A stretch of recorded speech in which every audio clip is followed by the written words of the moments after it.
10 years ago, he vanished without a word. No goodbye, no explanation, no trace. She buried him in the graveyard of her heart and rebuilt her life from the wreckage he left behind. Now, inside the cold fluorescent corridors of Incheon Airport, Park Do-hyun is standing 20 feet away, and the boy walking beside her has his jaw, his eye, his silence. Do-hyun's chest stops working, because that child is 9 years old, and 9 years ago, Kamari Omandi was pregnant and completely alone. He never knew, she never told him, and now there is no running from the truth. If this story already has its hooks in you, hit like, drop a comment with the city you're watching from, and follow so you don't miss a single second of what happens next. This one goes all the way to the end. The airport smelled like recycled air and departure. That particular mixture of jet fuel and anxiety that settled into the lungs and refused to leave. Park Do-hyun moved through the international arrivals terminal the way he moved through most spaces in his life. Deliberately, quietly, with two men trailing him at a distance, close enough to respond and far enough to be mistaken for strangers. He wore a dark charcoal suit with no tie, collar open at the throat, and carried nothing in his hands. Men like him didn't carry their own luggage. Men like him didn't carry anything they weren't willing to use as a weapon. He was in the airport for 40 minutes of unavoidable business. A brief meeting with a contact arriving from Tokyo, something that couldn't be handled over the phone because phones left records and records left graves. The meeting would take 8 minutes. He would be back in his car before the hour turned. That was the plan. Plans had a way of dying in his presence. He was passing through the main arrivals hall when he saw her. Not immediately. Not all at once. It happened the way dangerous things always happen to him. Gradually, then with complete and total devastation. First, he registered the coat. Deep green wool, the kind of color that didn't belong in the gray of a Korean winter, but wore it without apology. Then the posture. Straight-backed, composed. The posture of someone who had trained herself not to look tired, even when she was exhausted down to her marrow. Then the profile. The angle of her jaw. The way she turned her head with that specific impatience, scanning the arrivals board with eyes that missed nothing. His feet stopped moving. Behind him, one of his men, June, the younger one, nearly walked into his back. "Sir?" Do-hyun didn't answer. Kamari Omandi was standing at the edge of the arrivals gate 30 feet away, and she was exactly the same and completely different, and the sight of her hit him somewhere below the ribs with the force of something he had no clinical word for. He had spent 10 years constructing a version of himself that did not flinch. He flinched. She was on her phone, half listening to whoever was speaking, her free hand resting on the shoulder of the child standing beside her. The child. Do-hyun's gaze dropped. The boy was maybe 8 or 9 years old, slight but not small, with the kind of stillness in him that children either had naturally or learned from necessity.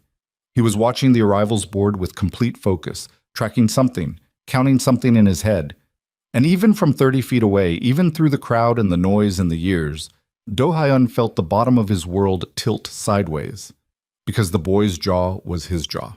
The angle of it, the quiet severity, the way he held his mouth, not quite closed, not quite open, like he was composing a sentence before he allowed himself to speak it. Do-hyun had seen that expression in mirrors for 38 years. He stood completely still in the middle of the arrivals hall, while travelers moved around him like a river splitting around stone. June said something again. Do-hyun couldn't hear it. He was doing the arithmetic without wanting to, the brutal, simple arithmetic. The boy was 9, maybe just turned 9, and the last time he had seen Kamari Omandi was 10 years and 4 months ago in Nairobi, in her apartment above the bookshop on Kimathi Street, the night before everything collapsed. The night he chose to disappear. His phone buzzed in his jacket pocket. The Tokyo contact, the 8-minute meeting. All of it felt very far away and entirely irrelevant. Kamari ended her call and crouched down to the boy's level, pointing at something on the arrivals board, explaining something in a low voice. The boy nodded once, that single decisive nod, exactly the way Do-hyun had nodded at men across tables in rooms where the wrong answer ended careers and sometimes lives. The gesture was so specific, so inherited, that Do-hyun's throat closed. The boy said something back. Kamari smiled, brief, tired, genuine, and straightened up. And then she turned, and she saw him. The smile didn't die slowly. It didn't fade or flicker. It simply stopped, like a power cut, complete and instantaneous.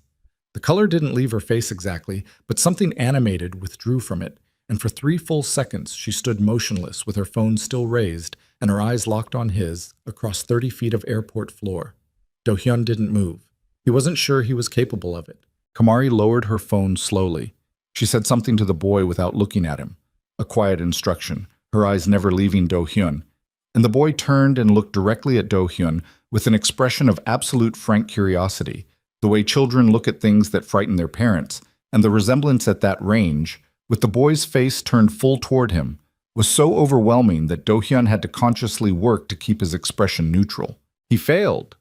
For the first time in a very long time, he failed. Kamari walked toward him.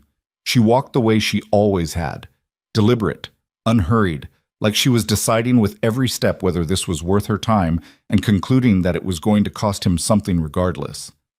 The boy stayed where he was, watching. Do-hyun noticed that the child hadn't been told to stay back in a frightened way. He'd been told in the way you tell someone you trust to hold a position. She stopped 6 feet from him. The 6 feet felt like architecture. Do-hyun. Her voice was exactly the same, lower now, maybe. Controlled in a different way, not the control of someone managing nervousness, but the control of someone who had processed this scenario in their head enough times that the actual event was almost administrative. Kamari. His own voice came out level. That much he could do. She looked at him for a long moment, then, "When did you get to Korea?" "I live here." "I know that." A pause. "I meant the airport." "An hour ago." She nodded slowly like that was data she was filing. Her eyes moved over him. The suit, the men at a distance, the way the crowd gave him unconscious clearance. And he could see her reading it, cataloging it, the lawyer's mind organizing evidence into an argument she wasn't ready to make yet. "You look the same," she said finally, not a compliment, not an accusation. Observation. "You look—" He stopped. "Don't." Her voice was quiet and absolute. He didn't. She glanced back at the boy who was watching them with that unsettling stillness. Then she looked back at Do-hyun, and for the first time something moved behind her eyes that wasn't control. Something older and raw and not entirely resolved. "His name is Jabari," she said. "He's 9. The word 9 landed in Do-hyun's chest like a coal. "He's mine," Do-hyun said. It wasn't a question. He was incapable of pretending it was a question. Kamari held his gaze for a very long 3 seconds. "He's mine," she said. "He has always been mine. He will always be mine." Kamari, "We have a flight to catch." She took a step back. "We're in Seoul for 3 weeks. I have a case. This isn't—" She pressed her mouth closed, reorganized. "This was an airport. This was accidental. This doesn't have to become anything. He's my son." The words sat between them in the airport noise, and she looked at him with something that was not hatred.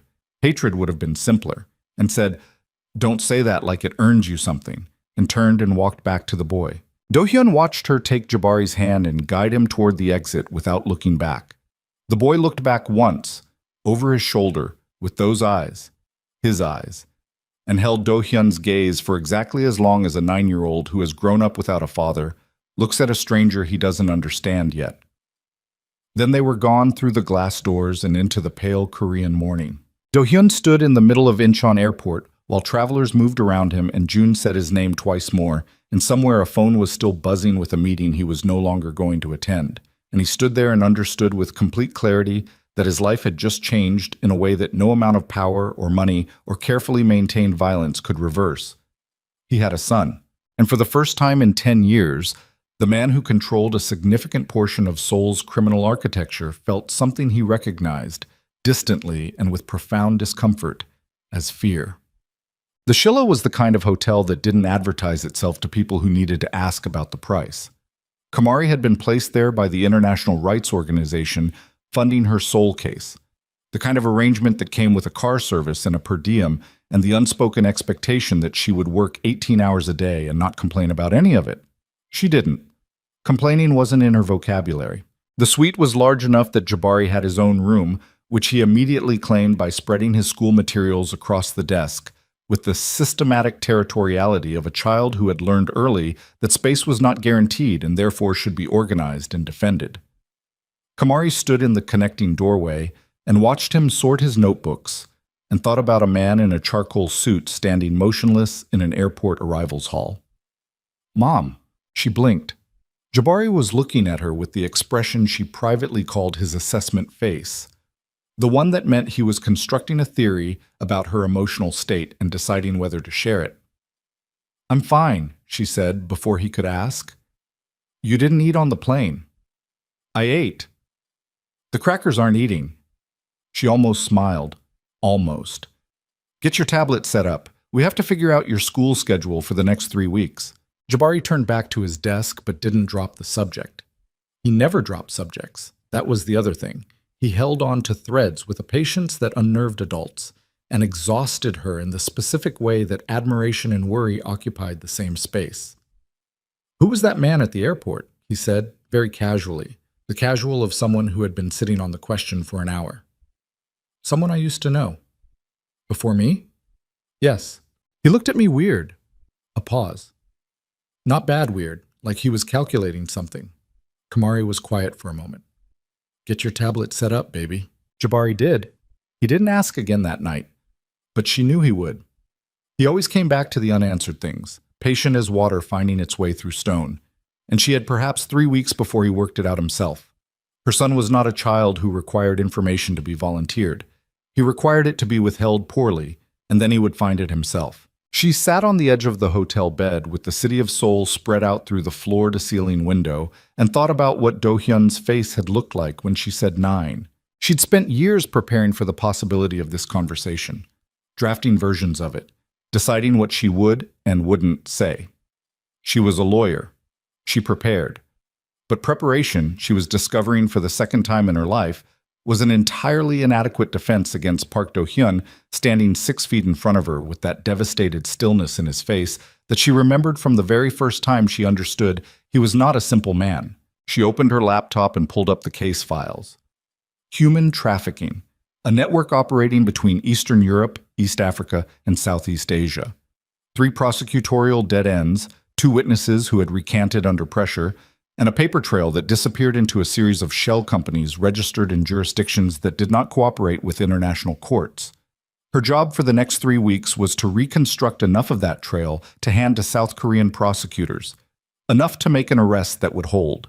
It was the kind of work that attracted attention from people who didn't want the trail reconstructed.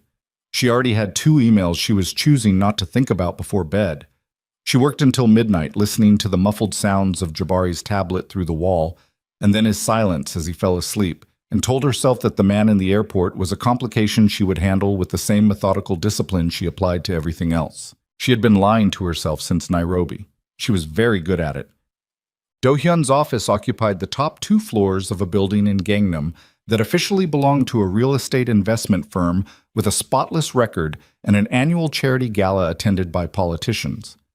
The real business happened in the lower of the 2 floors, in a room with no windows and very good soundproofing, where Do-hyun sat at the head of a table and listened to people tell him things they would rather have kept to themselves. He was there at 9 in the morning, having not slept, with a cup of coffee going cold beside him, and June standing near the door, looking professionally concerned. On the table in front of Do-hyun was a single sheet of paper with a name on it, Kamari Omandi, 34, barrister, currently retained by the Geneva-based International Human Rights Collective on a case involving a trafficking network with ties to a Russian syndicate operating in Seoul. He'd had the sheet on his desk within 2 hours of leaving the airport. That was what his operation was, well, not primarily violence, though violence was available and was used when necessary, but information. He knew things before other people knew he knew them, and that asymmetry was the actual foundation of his power. Violence was just the enforcement mechanism. He read the sheet twice and then sat with it. She was here for 3 weeks. She was working a case that intersected, at multiple points he could already identify, with organizations that fell within his sphere. The trafficking network she was investigating had paid protection money to two of his sub-lieutenants 18 months ago, before Do Hyun had ordered that revenue stream shut down. There were connections, complicated ones. None of that was what occupied his mind. What occupied his mind was a 9-year-old boy with his jaw and his eyes and his silence, standing in an arrivals hall holding his mother's hand and looking at a stranger with a child's uncalibrated instinct for significance. Do Hyun pushed back from the table and walked to the window. Seoul in the morning was gray and relentless and enormous, the kind of city that processed human beings through its machinery without pausing to register their individual weight. He had grown up in this city. He had learned to be what he was in this city. He had come home to this city 10 years ago at 28 years old, still carrying the smell of a Nairobi apartment and the knowledge that he was leaving something behind that he would not be able to replace, and he had locked that knowledge in a room inside himself and never opened the door. The door was open now. He had grown up understanding two truths: that the Park family bled for its name and that the name required a specific kind of man to carry it forward. His father had been that man. When his father was killed, ambushed, 3 men, a street in Apgujeong that Do Hyun still couldn't drive down without his jaw tightening, Do Hyun had been called home to be that man instead. There had been no discussion, no choice presented. His father's most trusted lieutenant, a man named Han Seong-jae, who was 60 years old and had the eyes of something that had survived too many winters, had flown to Nairobi personally to deliver the news and the expectation simultaneously. "You are the heir. Come home. Come home now." Do Hyun had been 28 and in love and completely unequipped for what was being asked of him. He had told himself, in the 3 hours between Han's arrival and his departure, that he was protecting Kamari, that bringing her into this world would destroy her, that disappearing was an act of mercy rather than cowardice. He had been lying to himself for 10 years. He was aware of this.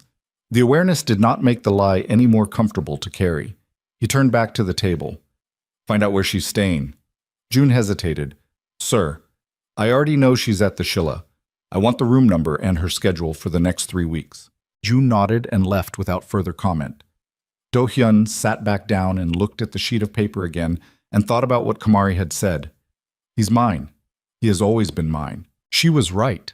That was the thing he was going to have to carry. She was entirely right.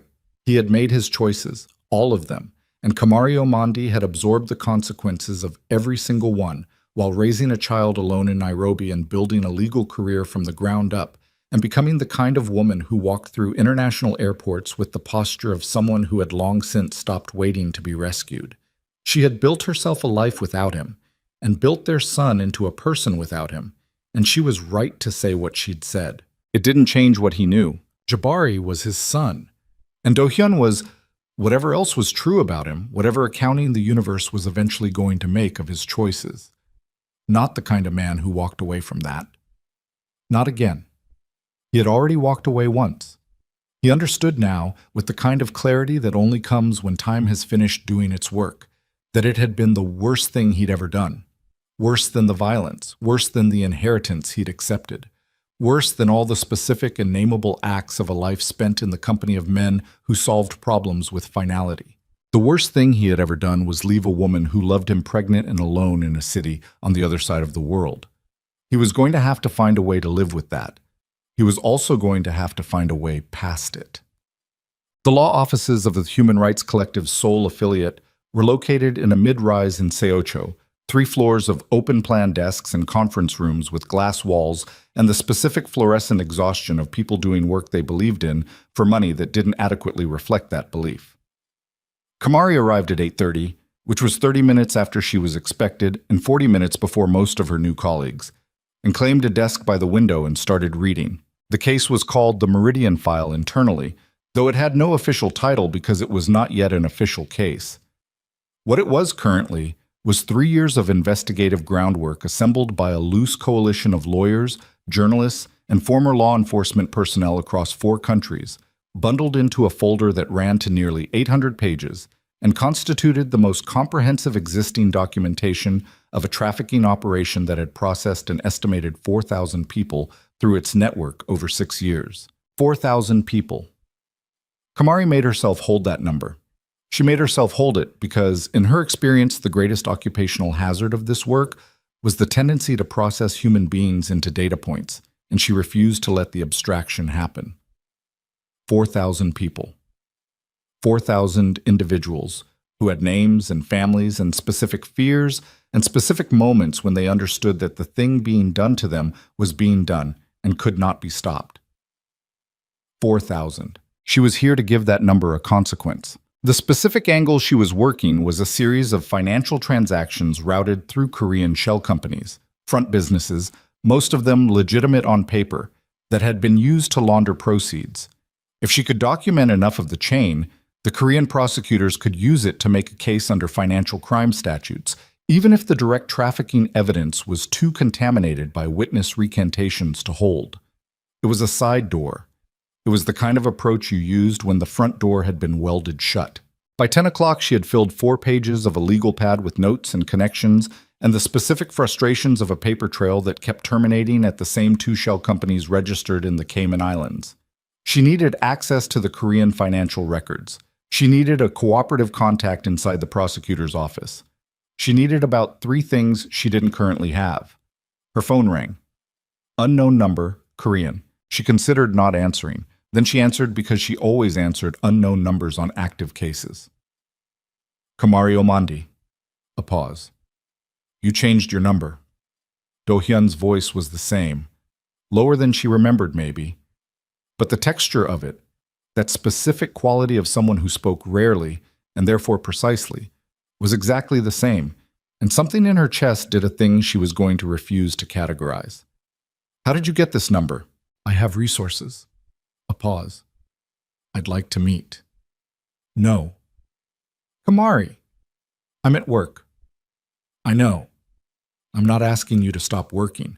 I'm asking for 30 minutes, coffee, somewhere public. I won't. She heard him stop himself. I'll behave. That's a concerning thing to have to specify. A silence that was almost something. You're right. I'm sorry. Another silence. I need to see you, not... It's not about the airport. It's not about pressuring you. There are things you need to know about your case. She went still. My case. The Meridian Network. His voice was completely level. You're 3 weeks in Seoul trying to reconstruct a financial trail. I know things that would save you most of those 3 weeks. Kamari stared at her legal pad and the frustrating terminated trail and thought about what it meant that Park Do-hyun knew the name Meridian Network. Why would you know anything about a human trafficking operation? Because I know everything that happens in this city. A pause. And because 18 months ago, 2 men who worked for me accepted money from that network without my authorization. When I found out, I shut it down and returned the money. Another pause. I'm not asking you to trust me. I'm asking you to sit across from me for 30 minutes and decide for yourself what the information is worth. Kamari was quiet. There's a cafe on Gil, he said. Neutral ground. Nice enough that a scene would be embarrassing. Tomorrow morning, 8 o'clock. She didn't say yes. I'll think about it. She ended the call before he could say anything else. She sat for a moment with her hand on the phone and her legal pad in front of her, and the weight of what she was holding in her chest. Not the conversation, not the information he dangled, but the voice. The voice that sounded like 10 years ago in a way she was not prepared for, and had no appropriate professional framework to process. She turned back to the dead-end financial trail. She was there at 8 o'clock the next morning. The cafe was exactly as described. A narrow shop house on the tree-lined street with good light and enough ambient noise to make it difficult to be overheard. Do-hyun was already there when she arrived, seated with his back to the wall at a corner table, with a coffee in front of him. He wasn't drinking, and the kind of composed attentiveness that she recognized now as the watchfulness of a man who was always calculating threat levels in any room he entered. He stood when he saw her. She noticed that. He'd always done it. Stood when she entered a room, not performatively, just automatically, like it was a setting that ran beneath his conscious behavior. She sat down across from him. A server materialized and she ordered black coffee and the server disappeared again. You came, he said. I almost didn't. I know. He looked at her with that directness he'd always had, Not aggressive, just unfiltered, like social lubrication was a layer he'd never learned to install. How is he, Jabari? We're not starting there. Okay. He accepted it without resistance. He reached into his jacket and produced a folded document, 4 pages she could see, dense with what looked like financial data, and placed it on the table between them. The 2 shell companies you keep dead-ending at, Crestline Holdings and Meridian Pacific. They have a third entity, a Korean company called Sung-On Logistics that isn't visible from the international filings because it was registered under a nominee directorship. That's where the money actually lands. Kamari looked at the document without touching it. How do you know what I'm dead-ending at?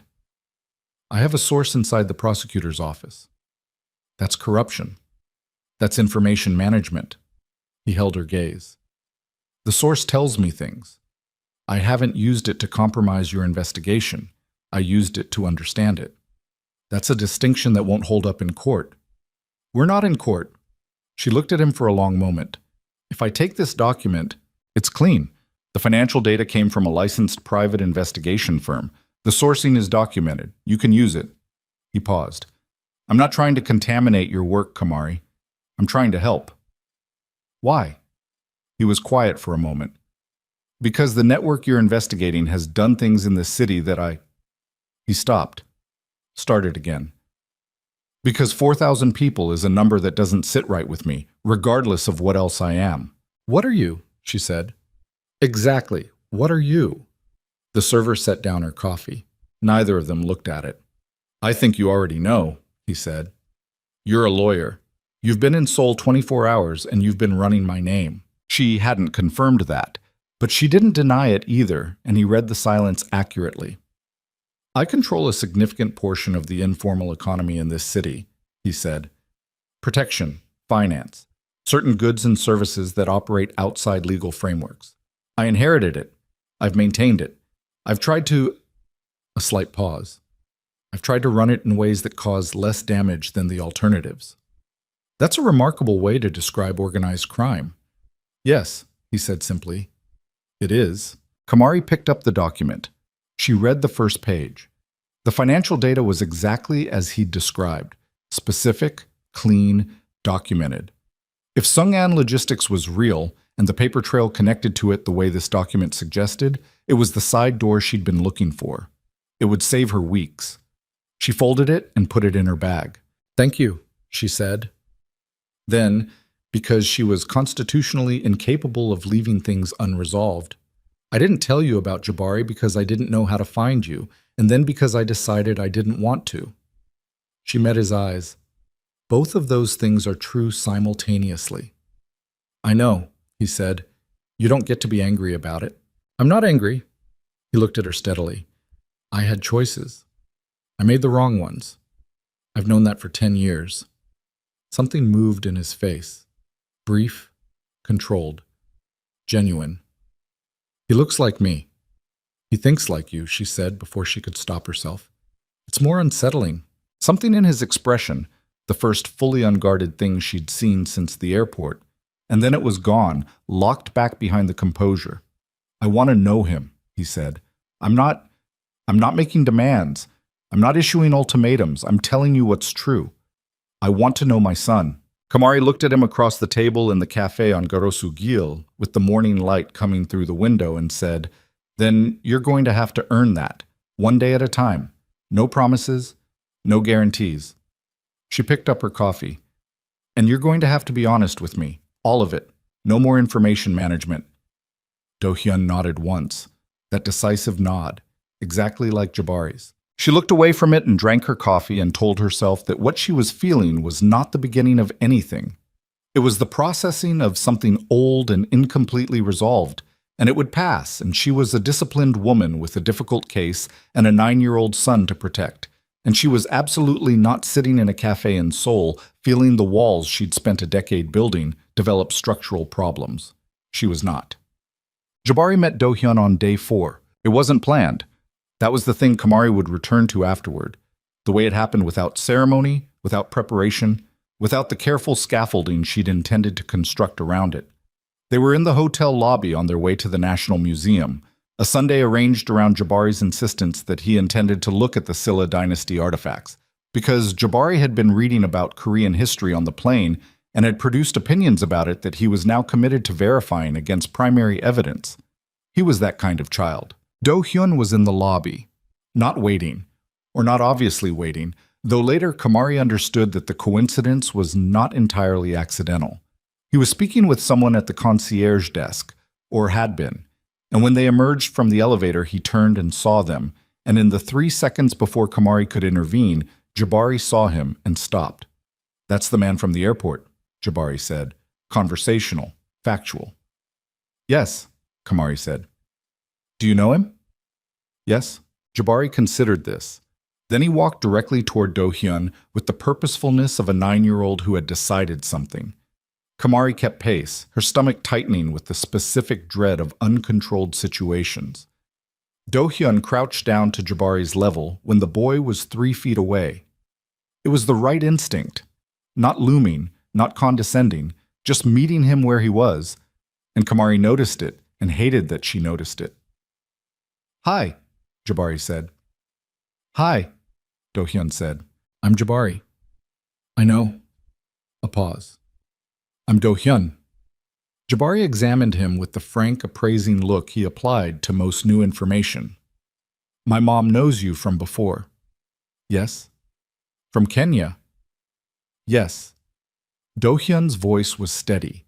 Kamari could see the effort it was costing him, could see in the set of his jaw and the careful control of his breathing that this was probably the most difficult thing he had done in a long time, and she was not going to feel sympathy for that. She was absolutely not. "She said you used to know each other," Jabari said. "That's right." "Are you still friends?" Do-hyun looked up at Kamari briefly, a question in it, or a request, and then back at Jabari. "I think we're working on it," he said. Jabari considered this answer with appropriate seriousness and apparently found it acceptable. "We're going to the National Museum," he said, "to look at Silla dynasty artifacts. Do you know about the Silla dynasty?" Something almost happened in Do-hyun's face.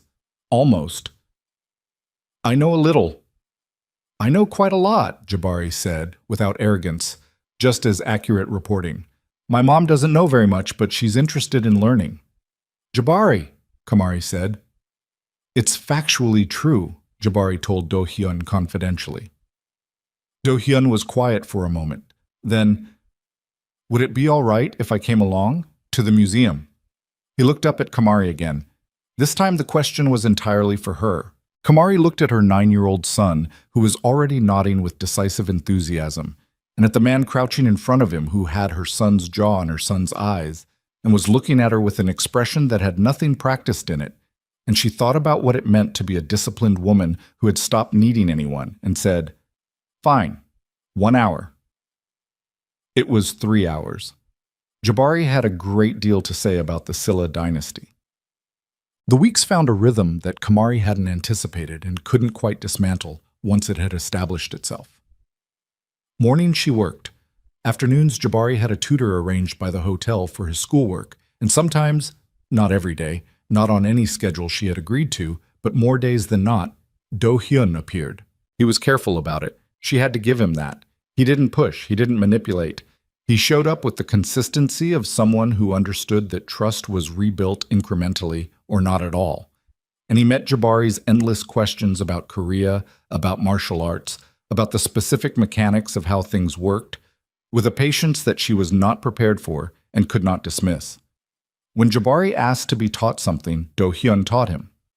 Basic moves, how to fall without hurting yourself, how to stand in a way that absorbed force. And Jabari absorbed it with the specific attentiveness of a child who had found a frequency he could receive clearly. She watched them in the hotel's small courtyard one afternoon, Do-hyun crouching behind Jabari and adjusting his stance, Jabari listening with his whole body the way he listened when he had decided something was important, and she sat on a bench with her case files in her hands and told herself she was watching for Jabari's sake and not for any other reason. The evidence she was building was moving. The Sung'an logistics lead had opened into 3 more entities and a set of bank transfers that the Korean prosecutors were, cautiously, starting to treat as viable. She was getting somewhere. She was also getting threatening emails, which she had reported to the collective and had not mentioned to Do-hyun, and which she was handling with the particular calm of someone who had worked enough dangerous cases to know when a threat was rhetorical and when it had operational intent. These emails were starting to feel like the second kind. She had also been running Do-hyun's name, not formally, nothing she could use, but through contacts and networks and the particular informal infrastructure of people who traded in information about powerful men. What came back was not reassuring and was not surprising and was more complicated than either. He was what he said he was. He ran what he said he ran.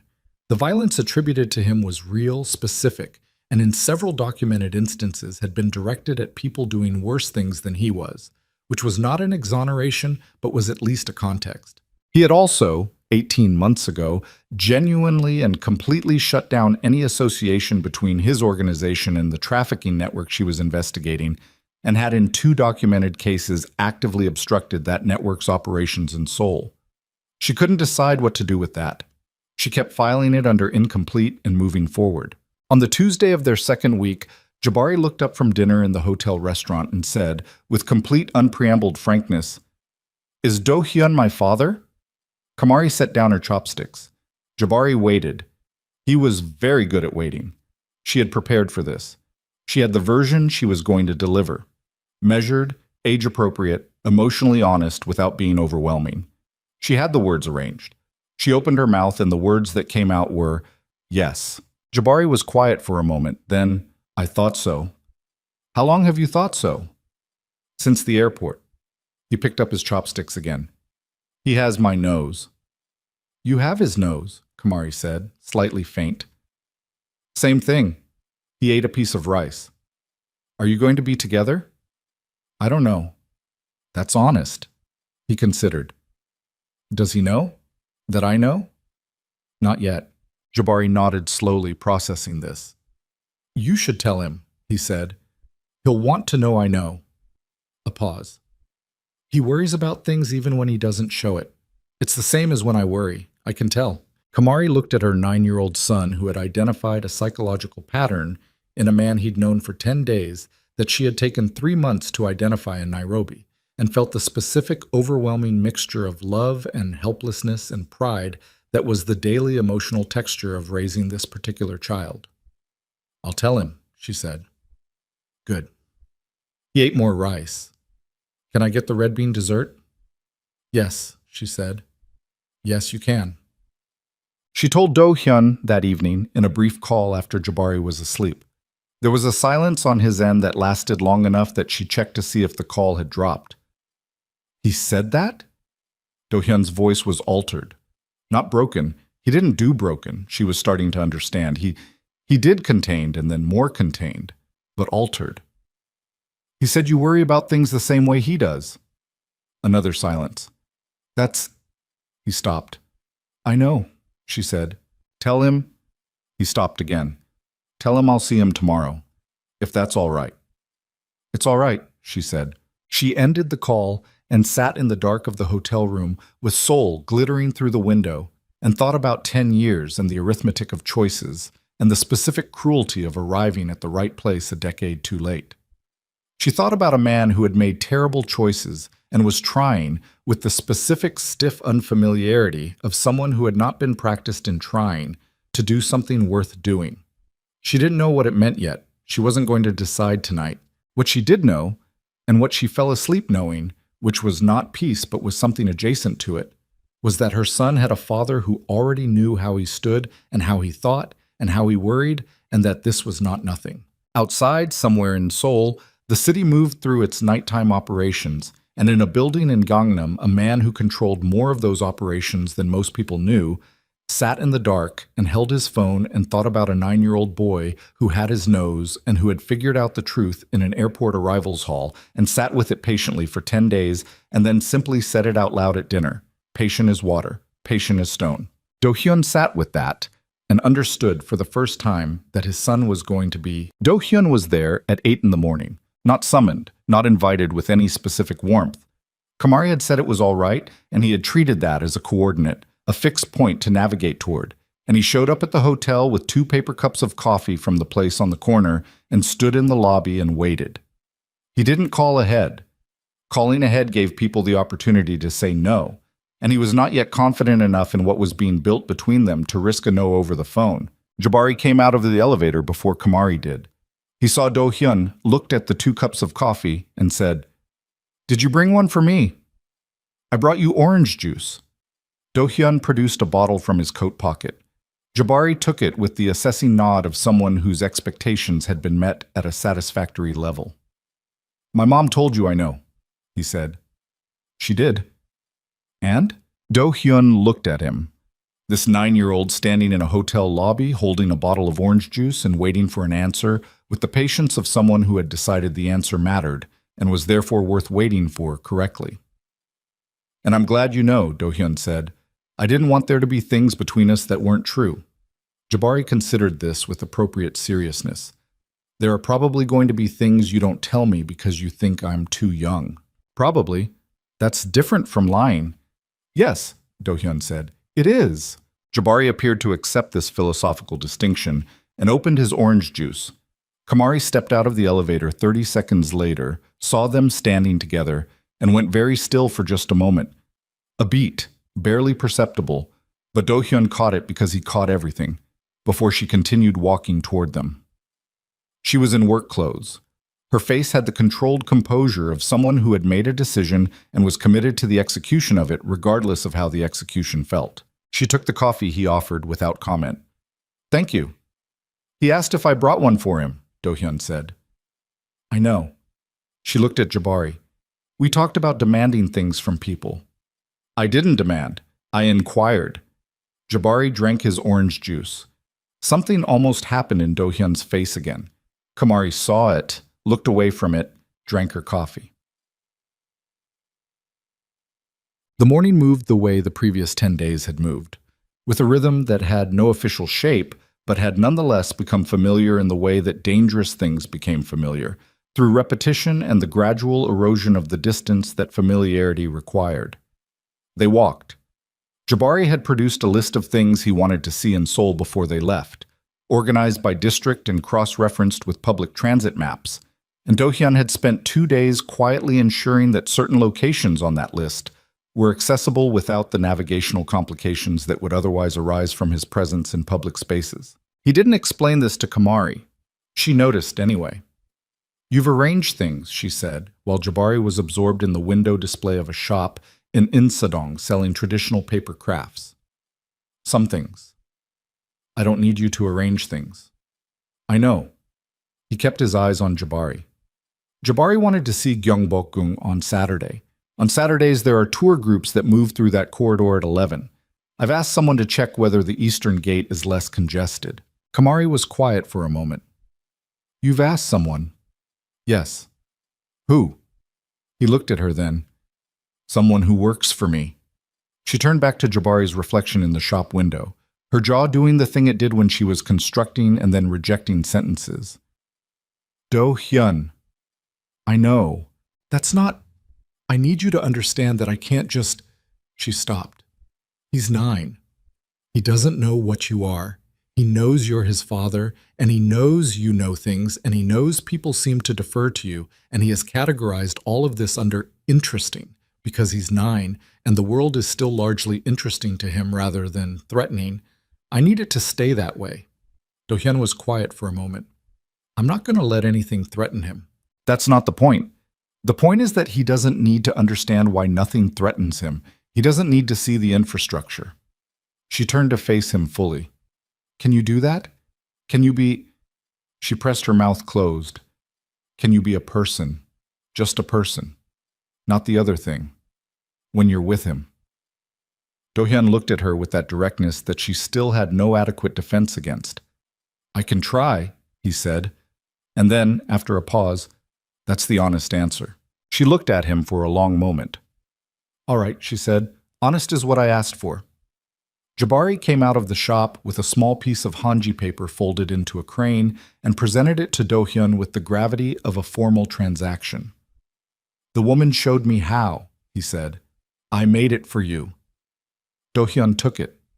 He looked at it for a moment. Small, slightly imperfect, genuinely made, and put it in his jacket pocket with a care that was not performed. Kamari watched this and said nothing, and told herself that what she was feeling was still only the processing of old things. The message came at 2:17 in the afternoon on a Wednesday. Kamari was at her desk in the Seocho office with the Sungon logistics documents spread in front of her and 3 screens open when her personal phone lit up with a number she didn't recognize. She let it go to voicemail. 30 seconds later, a text came through from the same number. You are building something that belongs to people who do not appreciate architects. Stop now or we will find a more permanent way to slow your work. This is the first message. There will not be many. She stared at the text for 10 seconds. Then she photographed it, emailed the photograph to the collective security coordinator in Geneva, forwarded it to the Seoul police detective who was nominally assigned to case security, and put her phone face down on the desk and went back to the Sungon documents. This was procedure. She had procedure for this. She had been through it before, a case in Lagos, a case in Bangkok, both of which had produced threatening communications, and neither of which had produced actual violence against her person. The calculus was usually that lawyers were more useful threatened than harmed. Harmed lawyers attracted attention. Threatened lawyers sometimes stopped. She was not going to stop. What she was going to do was finish tracing the Sungon chain before anyone with operational intent had time to move their money somewhere she couldn't follow it. The threat was actually useful information. It meant she was close enough to something real that real people were feeling the pressure. She did not tell Do-hyun. She told herself this was because it was none of his business, which was true. She told herself it was because involving him would complicate the case, which was also true. She did not examine the third reason, which was that telling Do-hyun would trigger a response she was not sure she was prepared to manage. She was in the middle of a critical document when her colleague Min-ji appeared at her desk with an expression that meant news.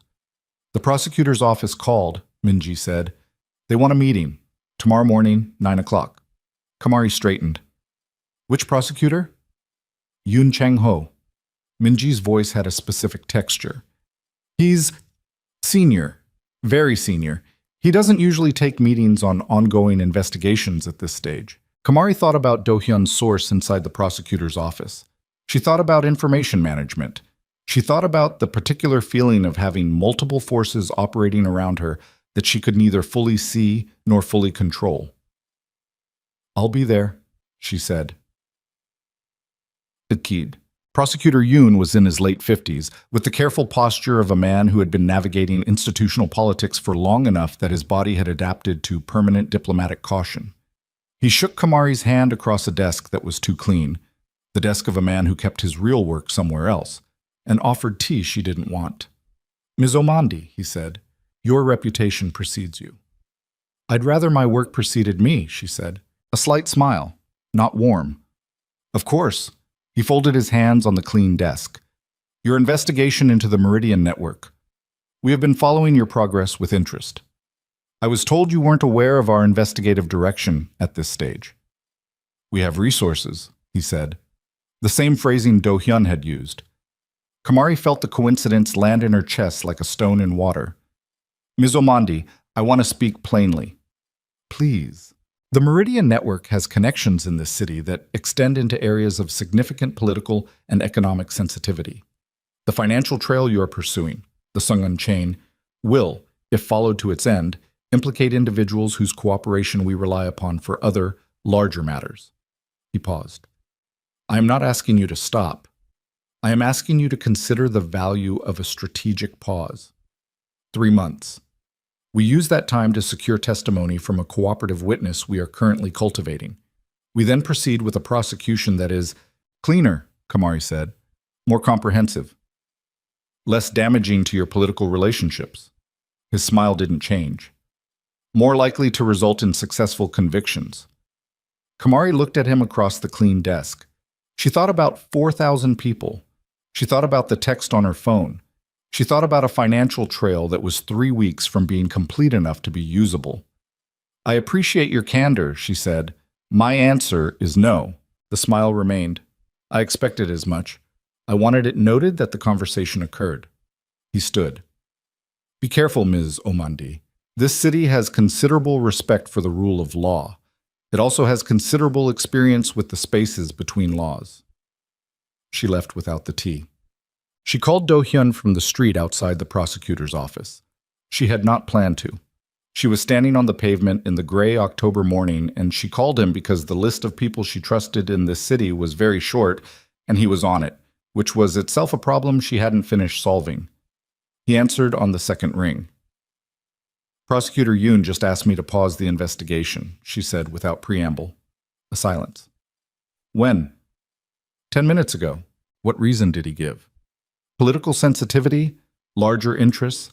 The standard architecture of obstruction dressed in institutional language. She was walking without direction, burning off the adrenaline. He also knows about the Sungun chain, which means your source in the prosecutor's office isn't the only crossover between your world and theirs.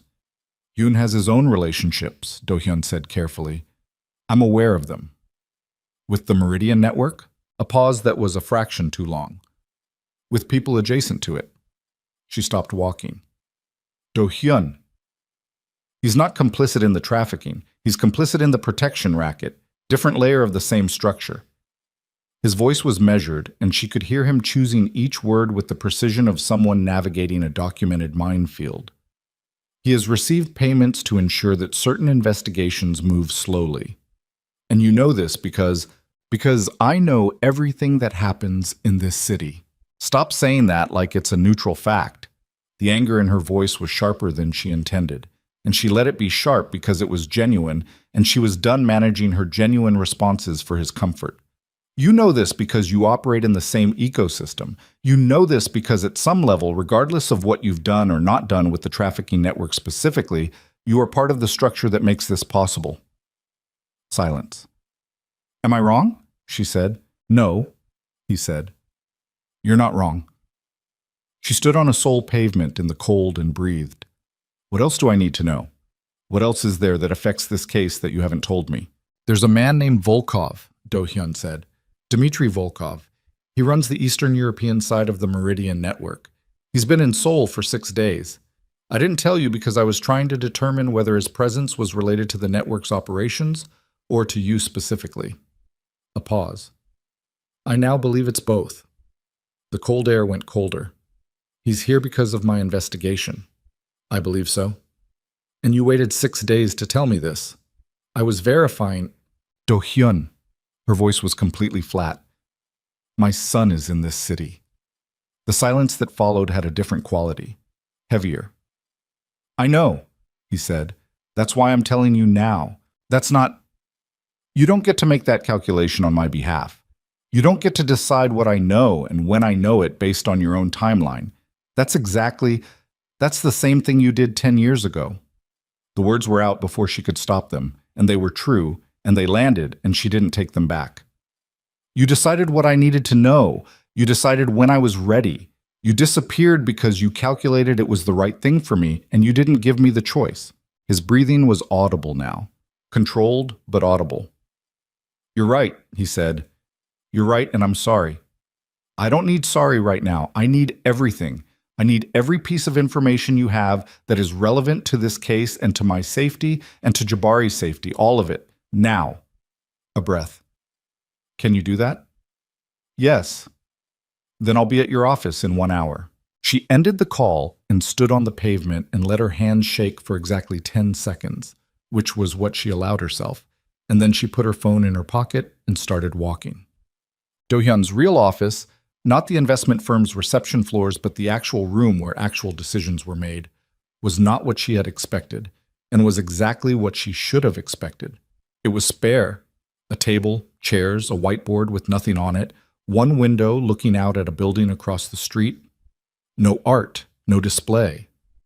The room of someone who had never needed the environment to communicate power because the power communicated itself through other means. He was standing when she arrived.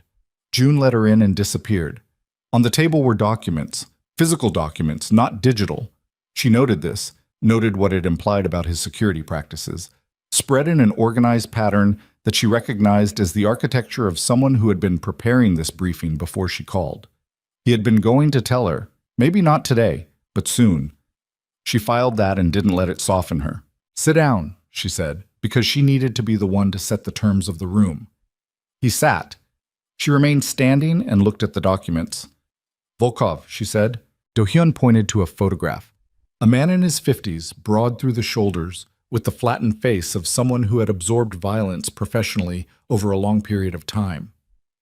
Dmitry Volkov, former FSB, recruited into organized crime in the late 90s when the agency was bleeding personnel into the private sector. He built the Meridian Network's logistics infrastructure.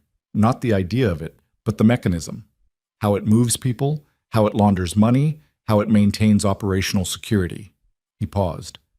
He's methodical, not emotional. He doesn't threaten people for theatrical reasons. He threatens them because he's done the math and decided that a threat is the most efficient first step. He sent me a message, Kamari said. Do-hyun went still. When? Yesterday afternoon. I reported it to Geneva and to the police. The stillness had something new in it now. Not anger exactly, or not only anger, something that ran underneath the anger, older and more structural. What did it say? She told him. He listened without expression, and the absence of expression was itself a kind of expression, and she watched his hands, which were flat on the table, and watched the moment when they became slightly less flat. You should have told me immediately, he said. I am not obligated to tell you anything immediately. Her voice was steady. I handled it through appropriate channels. The appropriate channels include a police force that has at least 2 officers on Meridian's payroll and a prosecutor who takes payments to slow investigations. He said it without heat, just fact, delivered with the precision of someone who had mapped the corruption in this city the way a surveyor maps terrain. The appropriate channels are not appropriate here. So what is appropriate, she said. Your channels? Your people? Do-hyun, the moment I route my security through your organization, my case is compromised. Any evidence I've gathered becomes challengeable. Any conviction we get becomes vulnerable to appeal. She looked at him across the table. I am a lawyer. I cannot win this using your methods. I'm not asking you to win it using my methods. His voice was still controlled, but there was something beneath the control now, something that had been quiet for a long time and was running out of room. I'm asking you to let me keep you safe while you use yours. Those 2 things are not separable in the way you're describing. They can be. They cannot. She leaned forward.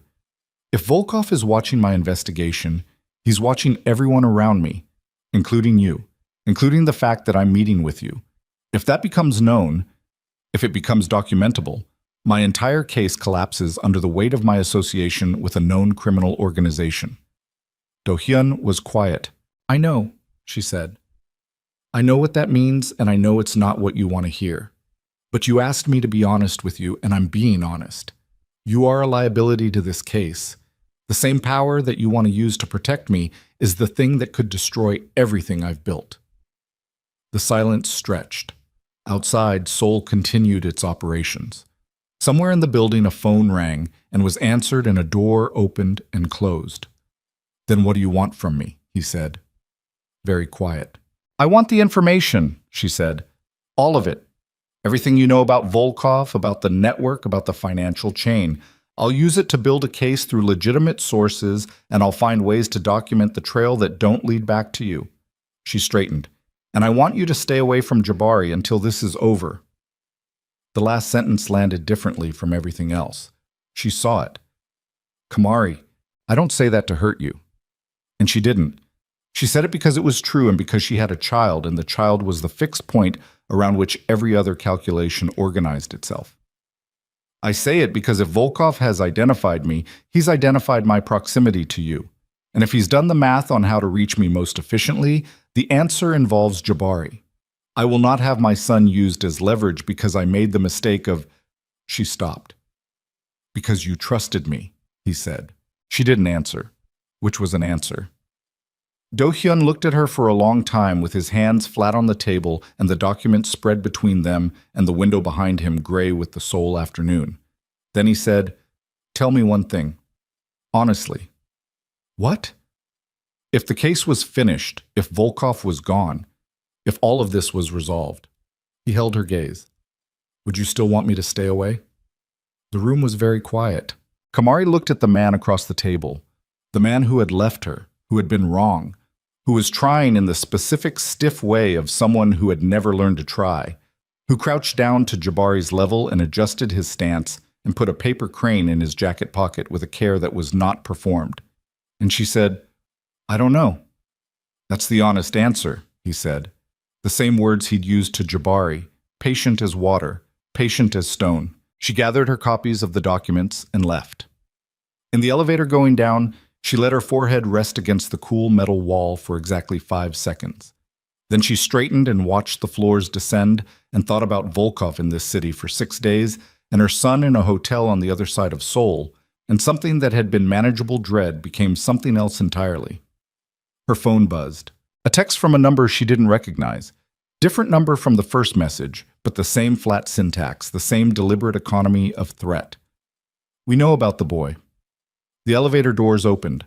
Kamari stood in the lobby of Do-hyun's building and read the message twice and felt the floor of the world drop away beneath her feet, and understood with absolute and terrible clarity that this had just become something she could not handle. She was back through the lobby doors before the elevator had finished closing behind her.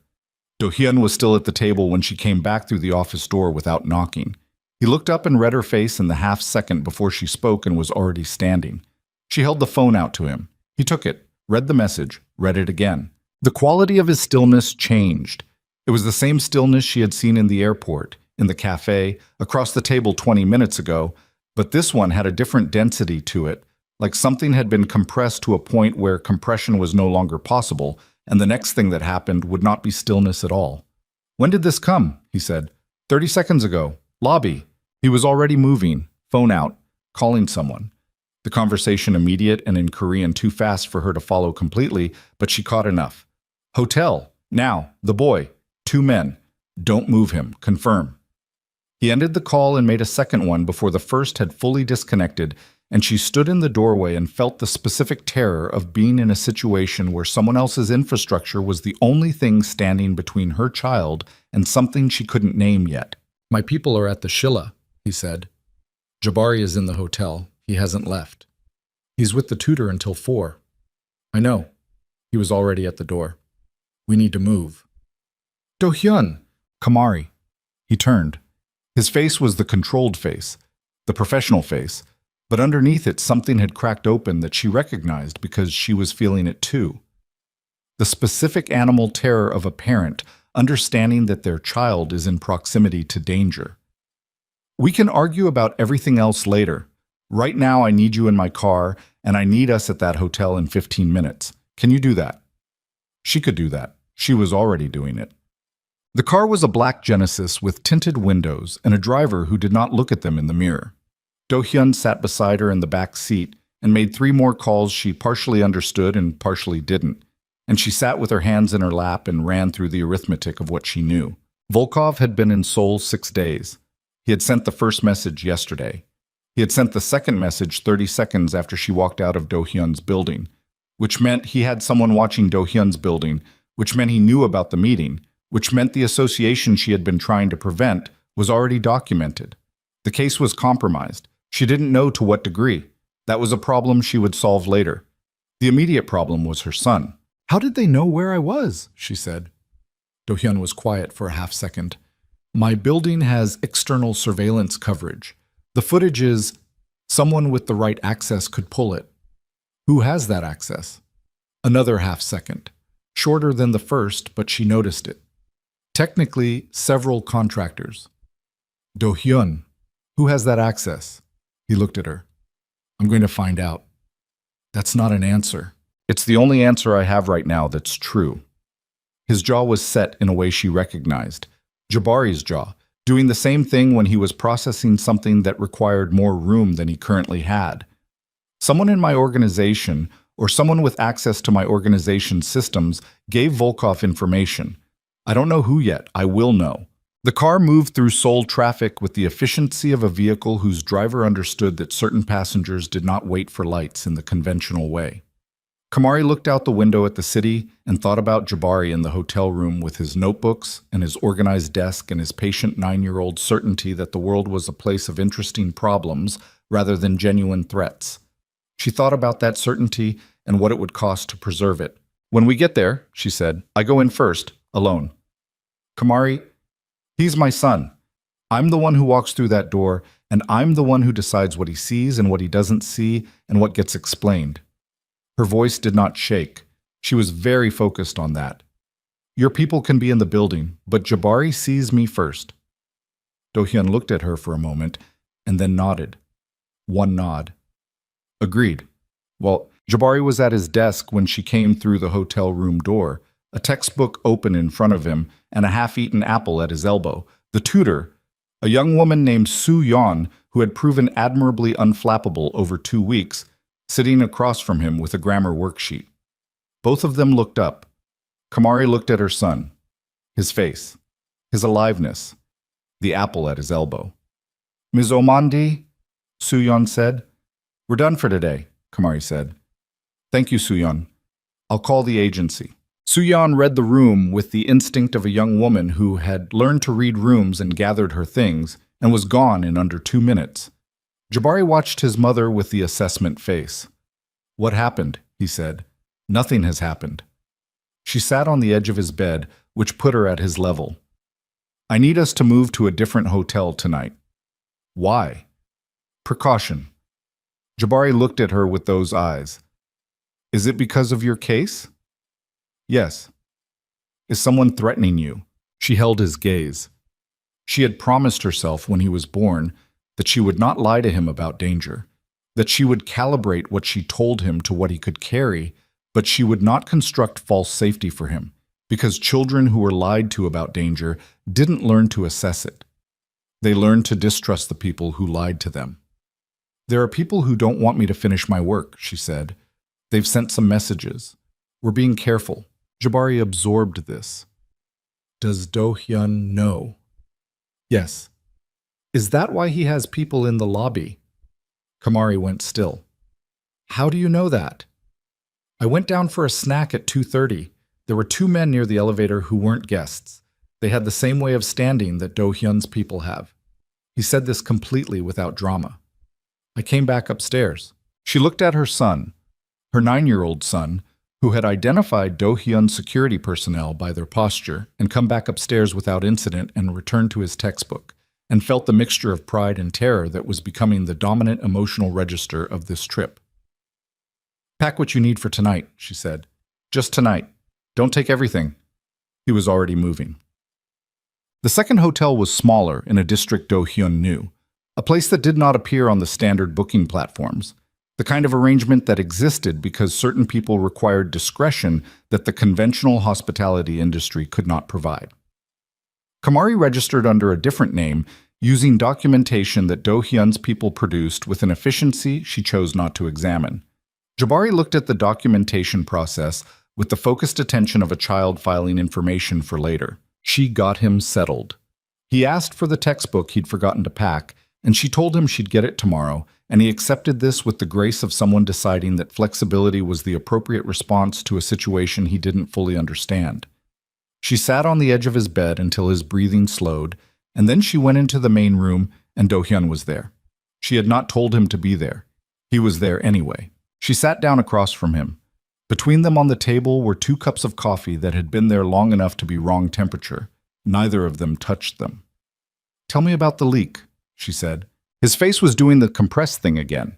He had been on his phone since the hotel, in and out of the room, conversations in Korean that she caught pieces of, names, mostly, cross-referenced against something, demands for information that were not requests.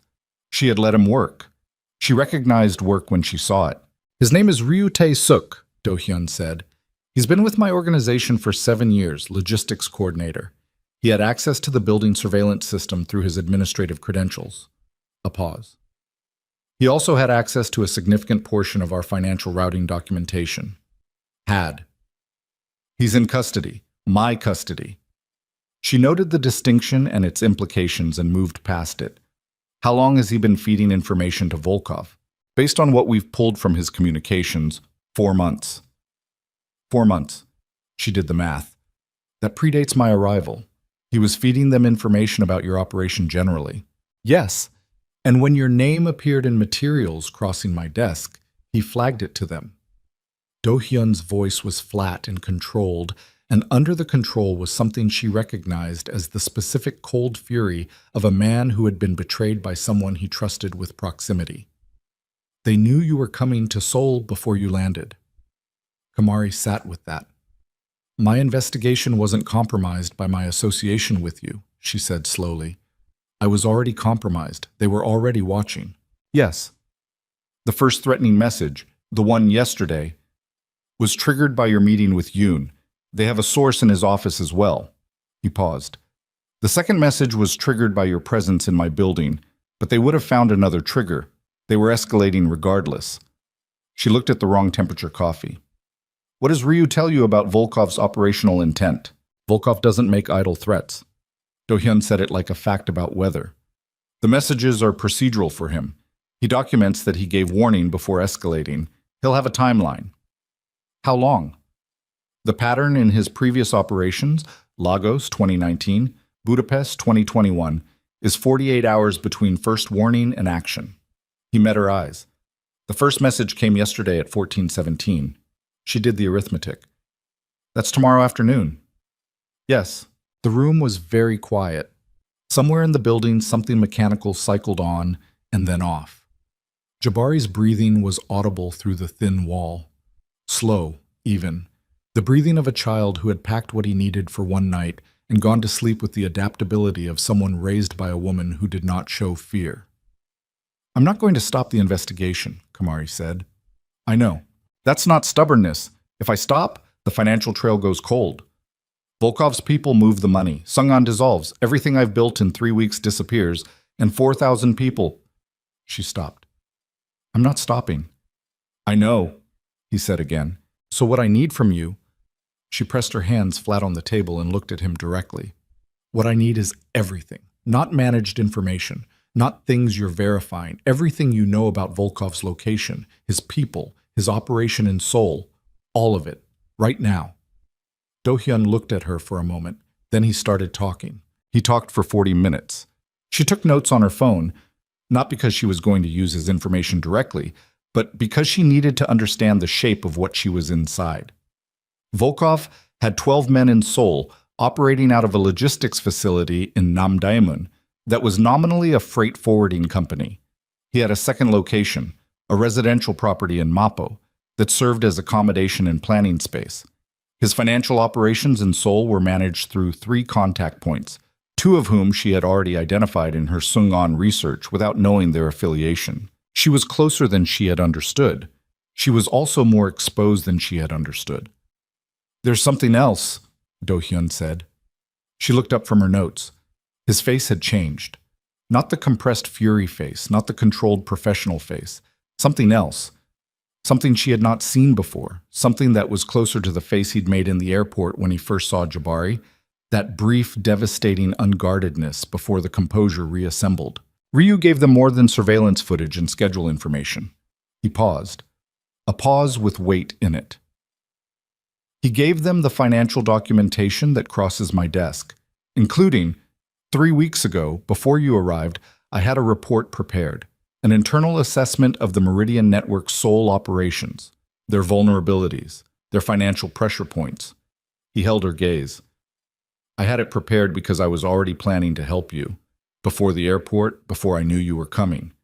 I had heard the collective was sending someone to Seoul, and I was preparing information. She waited. That report also contained, he said, a full accounting of my organization's financial relationships with every entity operating in our sphere, including entities that have, at various points, had contact with the Meridian Network, including the 2 sub-lieutenants who accepted the payment 18 months ago. He paused again. Volkov has that document. Kamari was very still. If that document is disclosed to the Korean prosecutor's office, Do-hyun said, it constitutes evidence of financial association between my organization and the Meridian Network. Not the full picture, not contextualized, but enough. He looked at her with eyes that were completely steady and completely exposed simultaneously, the look of someone delivering a sentence they have been composing for an hour and know will land badly. It also contains references to our meetings, the cafe, this hotel, the nature of the information I've provided you. The silence had a different texture now. He's going to use it, Kamari said. Yes, not to prosecute you, to destroy my case. She was working through it as she spoke, the lawyer's mind disassembling the mechanism. He submits that document to Yoon anonymously. Yoon uses it to argue that my investigation is compromised by association with an organized crime figure who had his own undisclosed interests in the Meridian network. Every piece of evidence I've gathered becomes challengeable. The Sung'an chain, the financial transfers, the shell company documentation, all of it tainted. She looked at him. My case doesn't just pause. It ends. And I face potential professional sanctions for the association. Yes, he said. When were you going to tell me this? When I confirmed it. I confirmed it 20 minutes ago. She stood up. The movement was not dramatic. She simply needed to not be sitting. She walked to the window and looked at the Seoul night and thought about 3 weeks of work and 4,000 people and a financial trail that was 3 weeks from completion and was now potentially already compromised. She thought about the fact that Do-hyun had prepared a report to help her before he knew she was coming, and that the existence of that help was the thing that was going to be used to destroy her. She thought about the fact that she had told him, specifically, that his involvement was a liability, that she had been right, that being right provided exactly zero comfort in this specific moment. Is there a version of this, she said to the window, where the document doesn't get to Yoon? There are several versions. His voice was careful. None of them are things you can be involved in. She turned. What does that mean?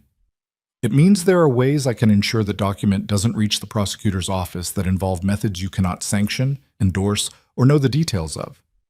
He said it plainly. I'm not asking your permission. I'm telling you there is a separation that is possible. You don't know, you don't ask, and your case continues. She looked at him across the room. You're asking me to accept something happening in the dark and not examine it? Yes. You understand what you're asking me? Yes. He held her gaze. I'm asking you to trust me with the part of this that belongs to my world, the way I've been trying to trust you with the part that belongs to yours. Kamari stood at the window and felt the full specific weight of where she was. A woman who had built her entire life and career on the principle that transparency and law were the only legitimate tools, standing in a safe house in Seoul, with her son asleep through the wall, being asked to look away while a man she was not sure she had stopped loving did something she was not sure she could live with knowing. She opened her mouth to answer. Her phone rang. Unknown number. She answered it because she always answered unknown numbers on active cases, and because the reflex was faster than the dread. Ms. Omandi. A voice she didn't recognize. Male, accented, Eastern European, completely conversational, the way certain kinds of dangerous people were conversational, comfortable with the weight of what they were saying because they had said similar things many times before. I hope the new hotel is comfortable. The room with the yellow lamp in the window. 3rd floor. Her blood went cold. They were outside. Right now. They could see the window. I want you to understand something, the voice continued, still conversational, still relaxed. I don't particularly want to hurt you. Lawyers who get hurt become martyrs, and martyrs complicate things. What I want is very simple. In the morning, you will contact your organization in Geneva and tell them that new information has come to light that requires you to withdraw from the Seoul investigation. You will recommend the case be reassigned. You will be on a flight to Nairobi within 48 hours. A pause. This is the last conversation. After this, there are no more messages. There is only whether you make the call or you don't. Kamari stood at the window and did not move and did not speak. Your son is a serious child, the voice said, very focused, reads a great deal. He was at the desk by the window for most of the afternoon. Another pause. 3rd floor of the previous hotel, of course. We haven't needed to look for you at the new one. Yet. The call ended. Kamari lowered the phone. She turned and looked at Do-hyun, and what was in her face was not the controlled face, was not the lawyer's face, was not any face she had constructed over 10 years of building a self that did not need saving. It was the face underneath all of those, the one she almost never let the surface see. And Do-hyun crossed the room to her in 3 steps, and she let him, which was itself a kind of collapse she had not budgeted for. He was watching Jabari, she said. Her voice was completely steady, and the steadiness was the most frightening thing in the room. He was watching him at the other hotel, before we moved. Do-hyun's hand was on her arm. She was aware of it distantly, the way you are aware of solid ground after a long time on water. He has eyes on this building, she said. I know. I heard. He had heard. The phone was not on speaker, but in the quiet of the room the voice had been audible, and she could see in his face that he had processed every word and had already moved past processing into the place where he lived professionally, the place where problems were solved with finality. Kamari, look at me. She looked at him. I need you to take Jabari and go to the room at the end of the hall. There is no window that faces the street. Stay there until I come for you. His voice was very quiet and very certain. Don't open the door for anyone who doesn't say my name first. What are you going to do? What I do? He held her gaze for one more second, something in it that was not comfort exactly, but was the nearest available thing. And then he was moving, phone out, already calling, and the room was already different, the air in it compressed and purposeful, and moving towards something that the room at the end of the hall had one small window that faced an interior courtyard and a lock that Do-hyun had checked personally before he left. Kamari sat on the edge of the bed with Jabari beside her. She had woken him without explanation, just her hand on his shoulder and her voice saying his name, and he had come awake immediately and looked at her face and gotten up without asking questions, which was the thing about her son that simultaneously made her proudest and broke her heart most cleanly. He was sitting against the headboard now, with his knees pulled up, watching her. How bad? He said. I don't know yet. Is Do-hyun handling it? She looked at him. Yes. Jabari nodded. That single nod. Then he reached over and took her hand, not in the way a frightened child takes a parent's hand, but in the way someone offers ballast to a person they can see is working hard to stay level. His hand was small and warm, and she held it and stared at the door and listened to the building. From somewhere below, 2 floors, maybe 3, she heard a door open and close. Voices, brief, in Korean. Then nothing. Then her phone vibrated. Do-hyun, stay. She stayed. Maet. Do-hyun came back 47 minutes later. He knocked twice, said his name, and she opened the door. He was not visibly different. Same suit, same face, same controlled stillness, except that his collar was pulled slightly to one side and there was a mark on the back of his right hand that had not been there before. A scrape. Fresh. She looked at it and he looked at her looking at it, and neither of them said anything about it. Volkov's people had 2 vehicles on the street, he said. They're gone. Gone how? Gone in a way that will take them several hours to recover from. His voice was flat and operational. The building is clean. We have coverage on all approaches. For tonight, you're safe. And tomorrow, he sat down in the chair by the window, and for the first time since the phone call, she saw the exhaustion. Not the physical kind, though that was there too, but the kind that came from sustained high-level threat assessment, from running calculations about things that mattered more than operations. He sat with his elbows on his knees and looked at the floor and said, Tomorrow, we need to move faster than Volkov moves. The document, she said. I have people working on it. He looked up at her. The copy Ryu passed to Volkov is on a physical drive. He hasn't transferred it electronically. Too traceable. He was going to hand it to a contact who would deliver it to Yoon's office in the morning. That contact is currently unavailable. Kamari looked at him. Unavailable. Having a difficult evening. He said it without emphasis. There are 2 other copies we know of. One is on Ryu's personal device, which is in my possession. One is in Volkov's secondary location in Mappo. A pause. The Mappo copy is the problem. Why? Because getting to it means going into a location where Volkov has 10 men, an operational infrastructure, and is currently aware that his evening has gone sideways. He held her gaze. He'll be expecting a move on Mappo. He'll have tightened everything. But you're going anyway, she said. Yes. With how many people? Enough. He said it the way he said most things about his operational decisions, with a completeness that signaled he was not going to provide detail because the detail was not something he was willing to have her carry.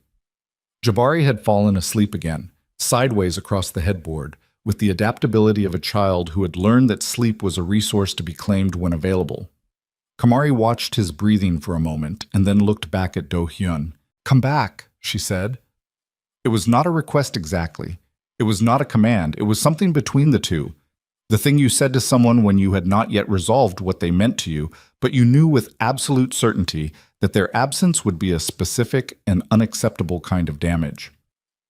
Do-hyun looked at her for a moment with that unguarded thing moving in his face. Then he stood up and left. Cham. The Mapo location was a converted warehouse that had been partitioned internally into functional spaces. A coordination room, storage, accommodations for 8 men, and a secure room at the rear where Volkov worked when he was in Seoul. Do-hyun had the floor plans from a contact who had done electrical work on the building 18 months ago. He had studied them for 22 minutes in the car on the way over. He had memorized them the way he memorized everything that mattered, not by effort, but by the kind of focused necessity that made information permanent. He had 9 men. It was enough.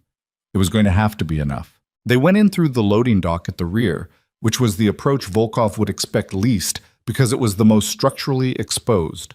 The logic of the unexpected was its own protection. Do-hyun moved through the dark of the loading dock with his shoulder against the wall, and June 2 steps behind him and the sounds of the building resolving into a map.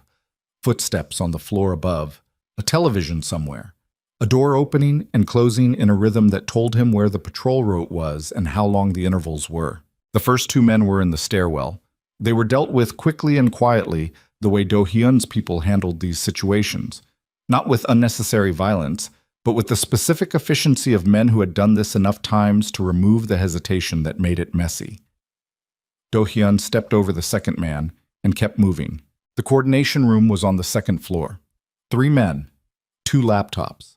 One of Do-hyun's people went through the door at an angle, and the room was cleared in 11 seconds. One of the laptops had an external drive connected to it. Do-hyun pulled the drive without pausing to examine it and put it in his jacket pocket. Volkov, he said to June, rear room, 2 guards outside. They moved. The 2 guards outside Volkov's secure room were not the men Volkov used for standard logistics.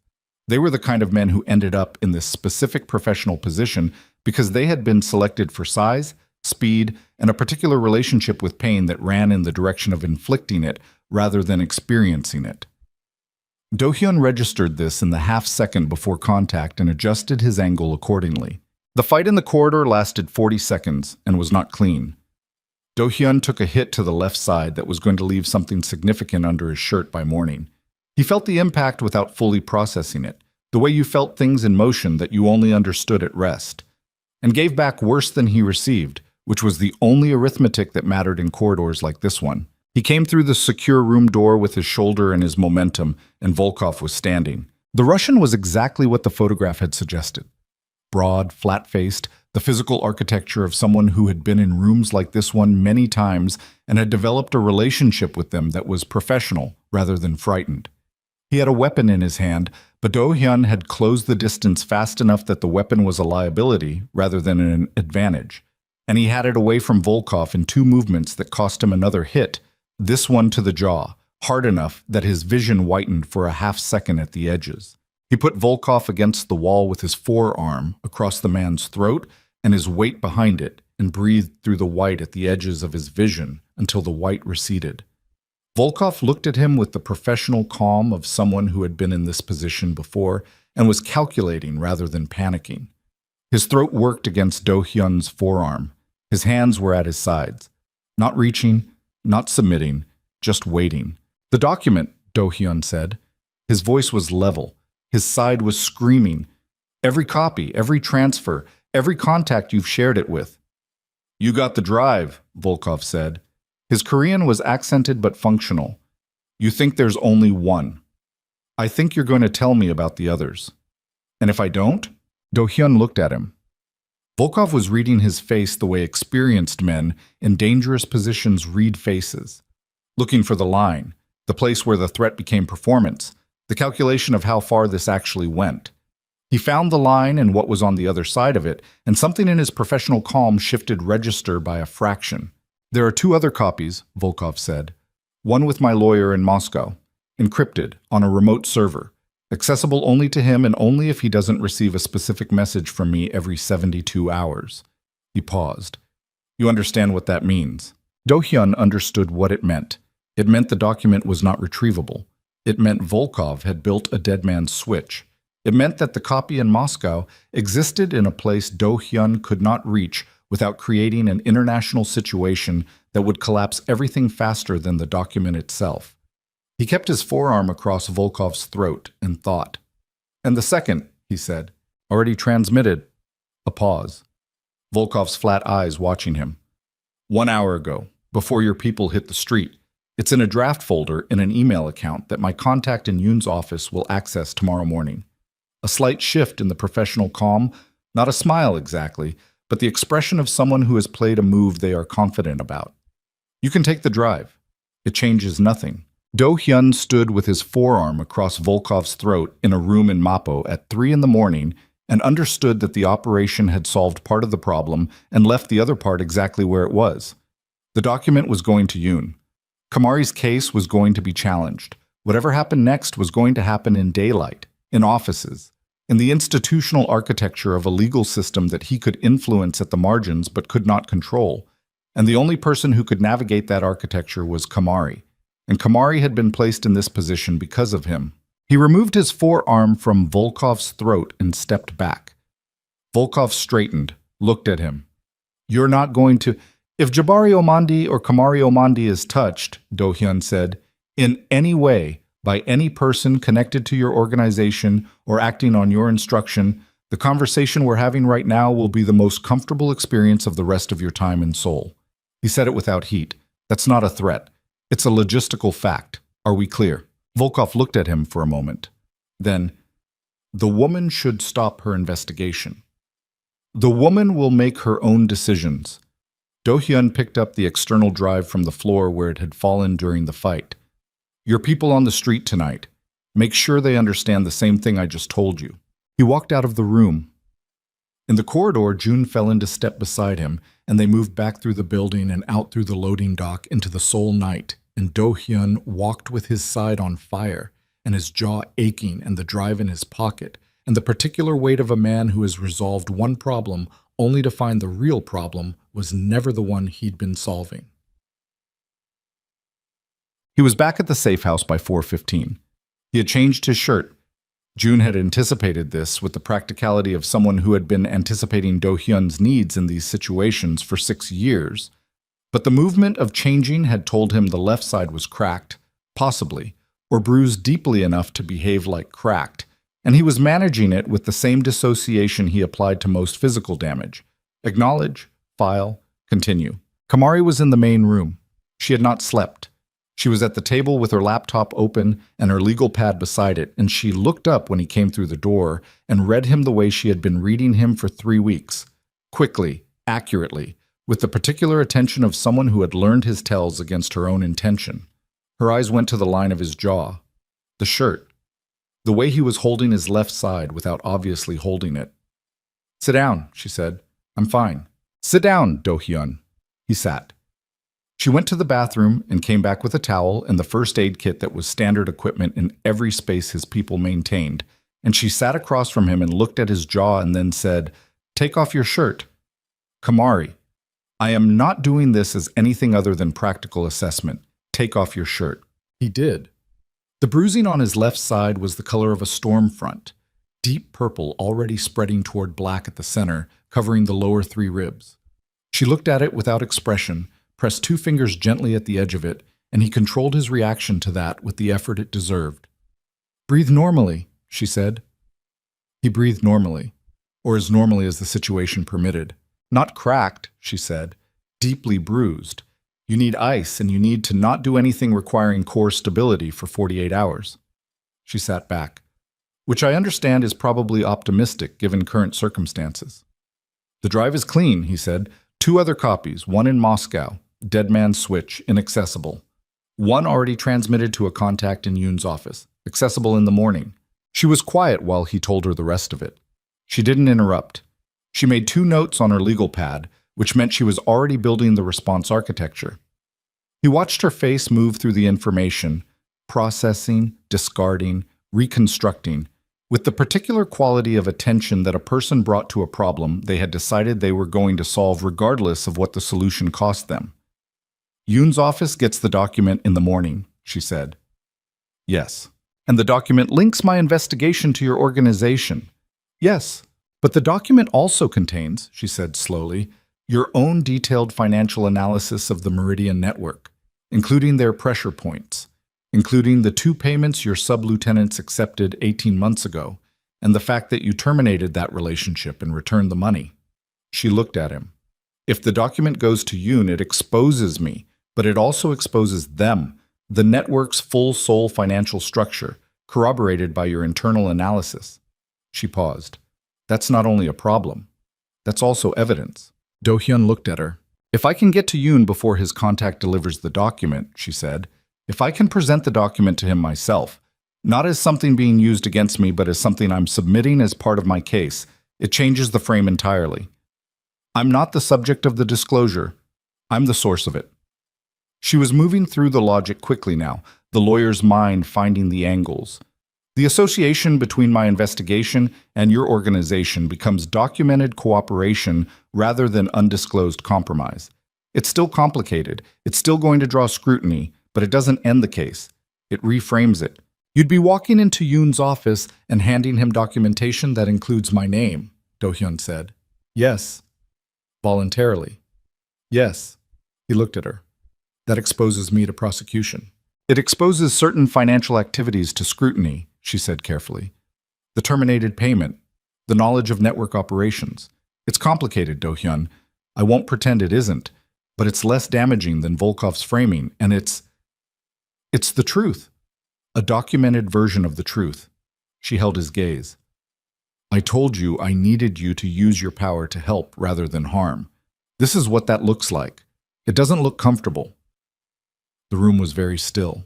Do-hyun sat with his ruined side and his aching jaw and looked at the woman across from him, the woman who had spent 3 weeks with his information, his interference, his complicated presence in her case, and who had arrived at a solution that was specifically designed to use every piece of that interference as forward momentum rather than obstruction, who had taken the thing that was supposed to destroy her and found the angle at which it became a weapon.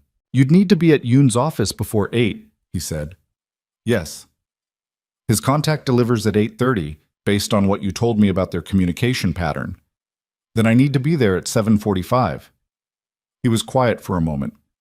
I'll have a car for you at 7. She nodded.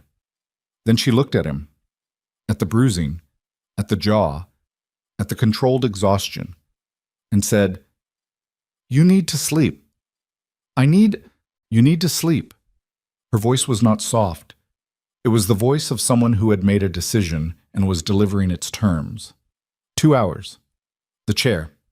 I'll wake you at 6:30. He looked at her for a moment longer than was strictly necessary. Then he leaned back in the chair carefully with the specific deliberateness of a man managing a damaged side and closed his eyes. Kamari turned back to her laptop and her legal pad and worked in the small light of the safe house while Seoul moved through the last hours of its night. And at some point in the hour before dawn, she looked up from her notes and looked at him sleeping in the chair. The tension partially released from his face in sleep, the paper crane from Jabari's hand still in his jacket pocket where it had been since Insadong. And she held that image for exactly as long as she permitted herself before she looked back at her work. At 6:15 before she woke him, her phone buzzed with a message from a number she didn't know. She opened it. A photograph. Low light, slightly blurred, taken from outside a window. The interior of the safe house main room.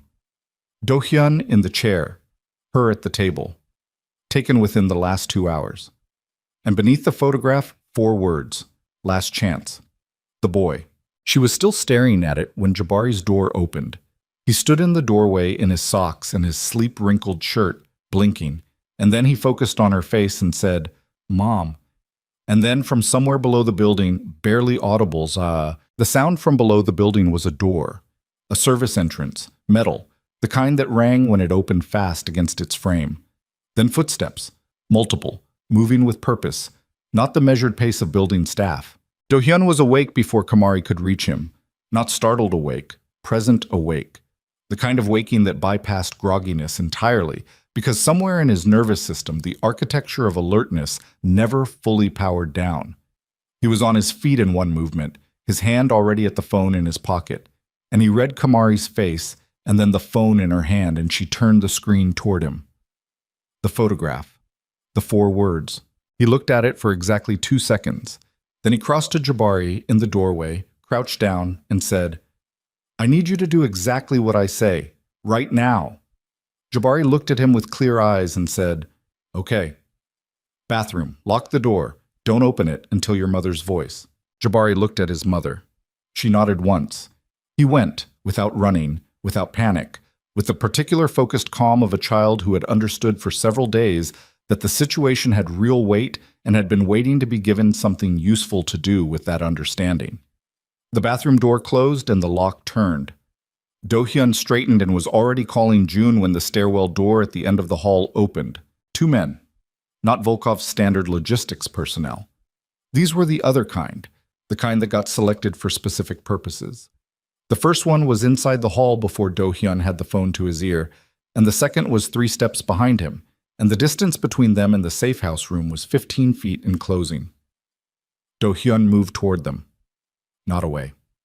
Toward. Kamari understood the logic in the half-second she had to understand it.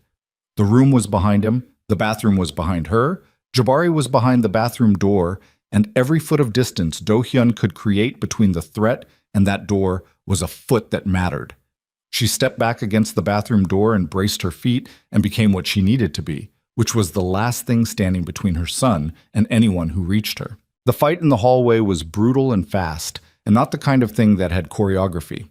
Do-hyun took the first man at full momentum, inside his reach, and what followed was the kind of close-quarters violence that was less about skill than about willingness. The willingness to absorb impact in order to deliver it, to accept damage in the service of outcome. His side screamed. He ignored it in the way he had been ignoring it since Mappo, the way you ignored a fire in a room you needed to pass through. The second man got past him. Not far. 4 steps. Kamari hit him with her elbow at the angle of his jaw. Not a trained strike, a desperate accurate one, the kind that landed because desperation had better geometry than training, and the impact bought 3 seconds in which Do-hyun got his arm around the man's neck from behind, and the 3 seconds became enough. The hallway was quiet. Do-hyun was breathing hard.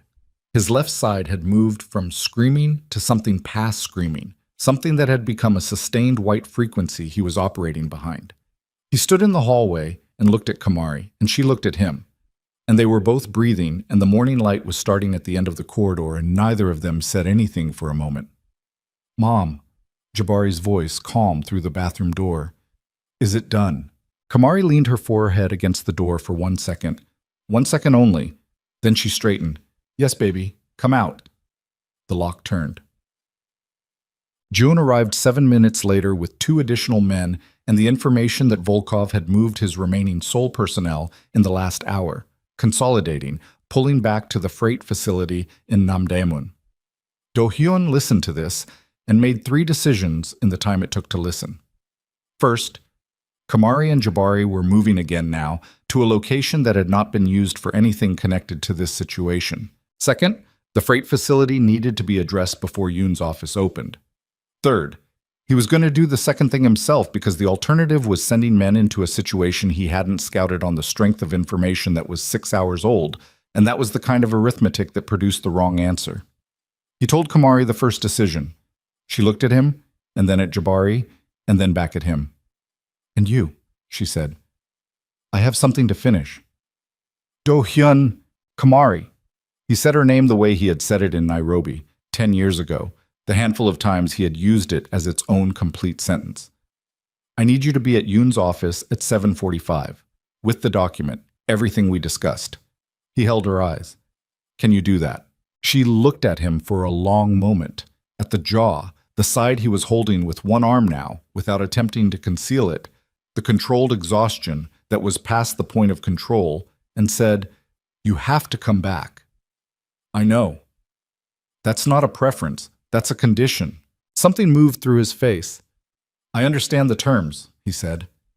And then, because it was true, and because he was done managing what was true, "Jabari needs his father to come back, and I need—" He stopped. The sentence had more in it than he was going to say in a hallway at 6 in the morning with his side broken and his son watching from the bathroom doorway. I'll be there. Jabari walked up to him and hugged him. Not the hesitant hug of a child still calibrating, the full committed hug of someone who had made a decision about what this person meant and was acting on it. Do-hyun's hand came up and held the back of his son's head, and his eyes closed for exactly 3 seconds, and then he straightened and June was at the end of the corridor, and they moved. Oh, the freight facility in Namdaemun was a working building. Trucks in the loading yard, legitimate staff arriving for the early shift. The kind of operational cover that Volkov maintained with the discipline of someone who had survived in this profession for 20 years by making his business indistinguishable from the ordinary machinery of commerce. Do-hyun arrived with 6 men at 6:42 and went in through the office entrance because the office entrance was where Volkov would be, and Volkov was the only conversation that mattered. The facility was thinned out. Volkov had pulled his people back but not replaced them, which meant he was in a defensive posture, minimizing exposure, preparing an exit. Do-hyun moved through the building with the floor plan he had memorized from the structural files his people had pulled overnight, and found Volkov in the rear office with 2 men and a laptop and luggage that said he had already decided Seoul was finished. The 2 men were removed from the room with the efficiency that Do-hyun's people had demonstrated consistently across a very long night. Volkov looked at Do-hyun across the desk and read the situation and said, "You look terrible." "The document," Do-hyun said. "The contact in Yoon's office. You're going to call them. Right now. You're going to tell them the delivery is canceled." "And why would I do that?" "Because Kamari Omandi is walking into Yoon's office in 1 hour with the full document herself. Every page. Including your network's financial structure. Including the shell company chain. Including everything the document contains about my organization, which I am prepared to address through appropriate channels." He held Volkov's gaze. "Your play was to use the document to destroy her case. If she submits it herself, you lose that. The document becomes her evidence, not your weapon." Volkov was quiet for a moment. The professional calm was operating, calculating. "She's prepared to expose your financials voluntarily." "Yes." That's a slight pause. "That's not a move I expected." "I know." Do-hyun looked at him steadily. "Make the call. Cancel the delivery. Take your people and leave Seoul. The network's financial operations in Korea are over regardless. The prosecution is going to happen with or without your interference, and continuing to operate here is now more expensive than it's worth. You're asking me to walk away from 4 years of infrastructure. I'm telling you that the alternative is that I dismantle it piece by piece while the Korean prosecutors build a case from the documentation Kamari submits this morning, and you spend the next 18 months managing an international prosecution from whichever jurisdiction you run to." Do-hyun paused. "You're a practical man. Run the numbers." Volkov looked at him for a long time. Then he picked up his phone. The call lasted 90 seconds. When it was done, Volkov set the phone on the desk and said, "The delivery is canceled. My contact will not be in that office this morning." "The Moscow copy," Do-hyun said. "The dead man's switch." "Remains where it is. It's insurance, not a weapon, if your lawyer submits the document herself." Volkov closed the laptop. "We're done in Seoul. You have my word on that for whatever it's worth." "It's worth exactly what it costs you to break it," Do-hyun said. "We both know what that cost is." He left Volkov to his luggage and his exit and walked back through the freight facility into the early morning light of Namdaemun with his side burning and his jaw aching and the particular exhaustion of a man who had been running on the wrong kind of fuel for 20 hours and had arrived, finally, at the place where the running stopped. He called Kamari. "It's done. Go."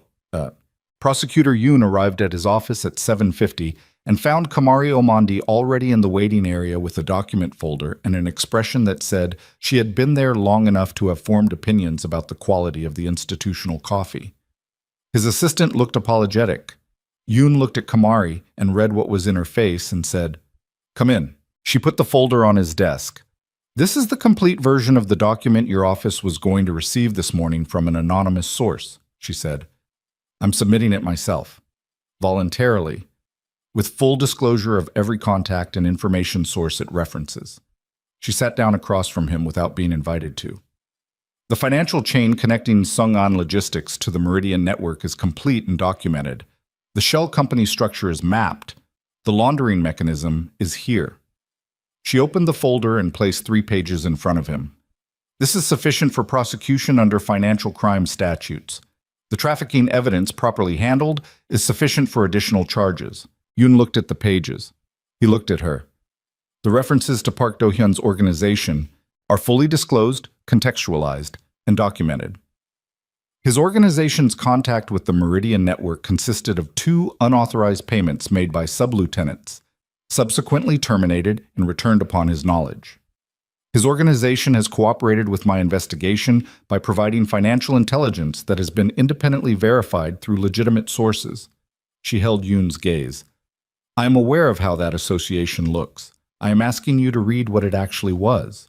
Yoon was quiet for a long moment. He turned the pages. She let him read without speaking, which was the hardest discipline in a room like this one. The resistance of the urge to fill silence with argument, to trust the document to do what documents did when they were correct. There will be questions about your methodology, he said finally. I expect them. The association with Park Do-hyun will be examined. I expect that too. This could complicate your standing with the collective. I'm aware. She met his eyes. Do you want to prosecute the Meridian Network or not? He looked at her for one more moment. Then he picked up his desk phone. Get me the financial crimes unit, he said. Yes, now, Shab. She was outside by 8:45. The morning had opened into thin, pale sunlight, the kind Seoul produced in autumn as an occasional concession to warmth, and she stood on the pavement with her empty document folder and her coat, and the particular feeling of someone who has put everything they had into a room and left it there, and now has to wait to find out what it becomes. Do-hyun was across the street. He was leaning against a car with his hands in his coat pockets and his jaw showing the bruising now, a deep charcoal mark that would be worse tomorrow. And he was watching her with the stillness that she had been cataloging for 3 weeks and still found she had not fully indexed. When she crossed the street, he looked at her face and read it the way he read everything she showed him, quickly, accurately, without asking for more than she was giving. Done, she said. How did he respond? He made a call. Financial crimes. He's moving. She exhaled. It's not over. There's going to be scrutiny. There are going to be questions about my methodology and the association, and I'm going to have to answer all of them. But the case is alive. She looked at him. The case is alive. He nodded, that single nod. She looked at the bruising on his jaw and said, Where's Jabari? 2 blocks. With June. He ate 3 rice balls for breakfast and delivered a comprehensive summary of the failures of Volkov's operational security based on what he had observed over the past 12 hours. Kamari looked at the Seoul sky. Of course he did. He's not wrong, Do-hyun said. The assessment was accurate. She made a sound that was approximately a laugh, and not quite. The sound of a person arriving at the far side of something they weren't sure they were going to clear. Then she looked at him. At the man in front of her, damaged and exhausted and present. The man who had left and come back and left a paper crane in his pocket and crouched down to her son's level and put himself between her family and a corridor full of things that wanted to hurt them. And she said, I need to say something. Okay. I have been. I've been very disciplined about what I let myself feel about you. For 3 weeks and for 10 years before that. She looked at him steadily. I've told myself it was professional. That it was about protecting Jabari, that I was managing an old complication with appropriate detachment. A breath. I was lying to myself. I've been doing it for a long time, and I'm very good at it, and I'm choosing to stop. Do-hyun was very still. I'm not forgiving you, she said. I want to be clear about that. What you did, disappearing, choosing for me, leaving me with a pregnancy and a life I rebuilt from the ground up without you, I'm not putting a line through that and calling it resolved. It happened. It cost me things I'm not sure I can fully account for. She held his gaze. But I am, she stopped, organized. I am choosing to be in the same place as you, going forward, whatever that means and wherever it goes and at whatever pace it goes. I'm choosing to be present for it instead of managing it from behind glass. Do-hyun looked at her for a long moment. I don't know how to do this, he said. I want to be honest about that. I know how to run an organization. I know how to solve problems with finality. I know how to protect people and make decisions and manage situations that most people would not be able to manage. A pause. I don't know how to be a partner. I don't know how to be a father in the daily sense, the ordinary sense.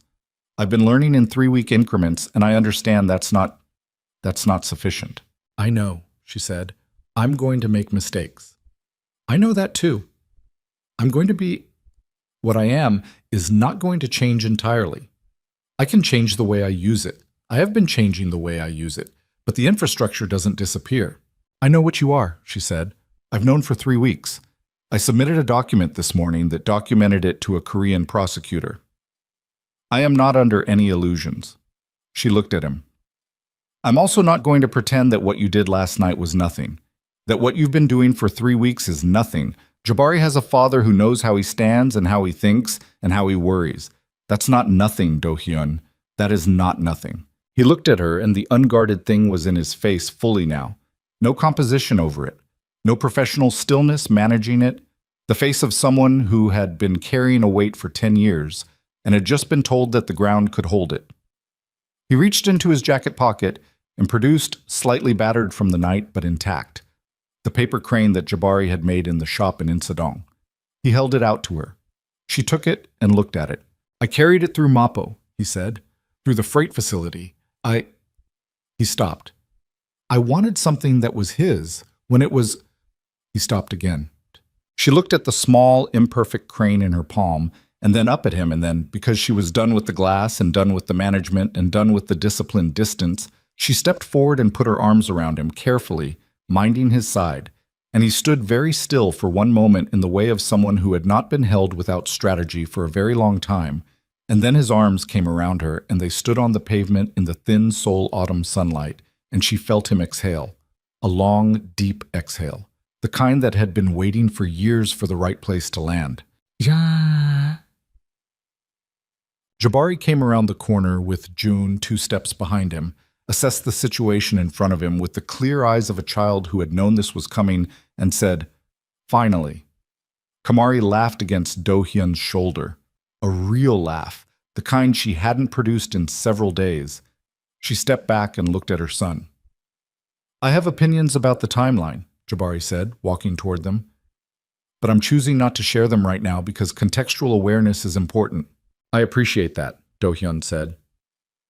Jabari stopped in front of them and looked at Do-hyun with the assessment face, and then at the bruising on his jaw with the specific scrutiny of someone conducting a damage report.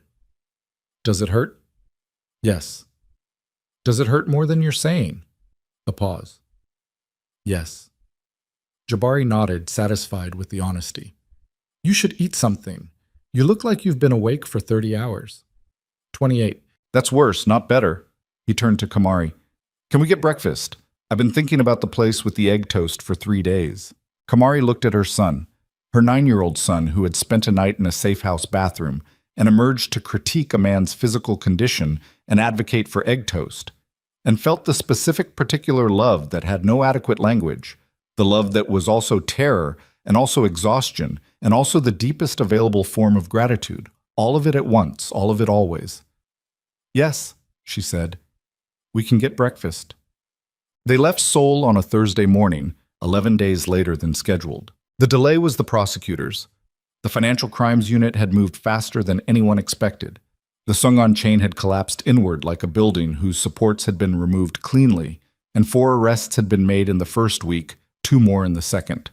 The document Kamari had submitted to Yoon was now part of the official case record.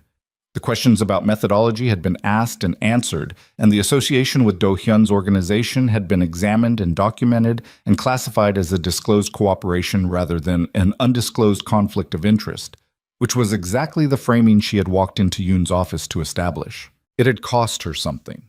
There were people in the collective who were uncomfortable with the association, who would continue to be uncomfortable with it, and she was going to have to manage that discomfort for a period of time she couldn't yet quantify.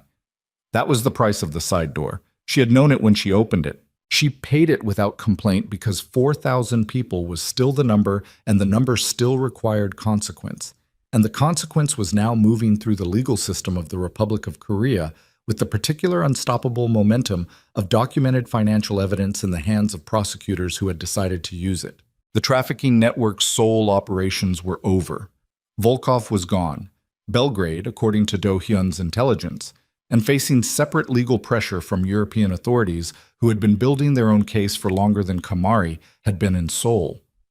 The dead man's switch in Moscow remained where it was, inert now, a document about a situation that had already been disclosed, its power as a weapon spent. The morning of their departure, Do Hyun came to the hotel, the original Shilla, to which they had returned after the safe house.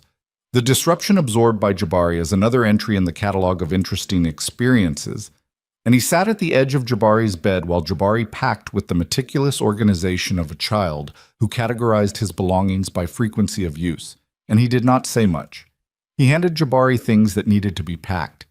He answered questions about whether certain books would survive the flight in a carry-on or needed to be in checked luggage. He tied the crane to the outside of Jabari's backpack using a piece of cord, attaching it through the tail so it would travel with him. Jabari looked at the crane on his backpack and then at Do Hyun and said, "You're coming to visit?" "Yes." "When?" "6 weeks. I'll come to Nairobi."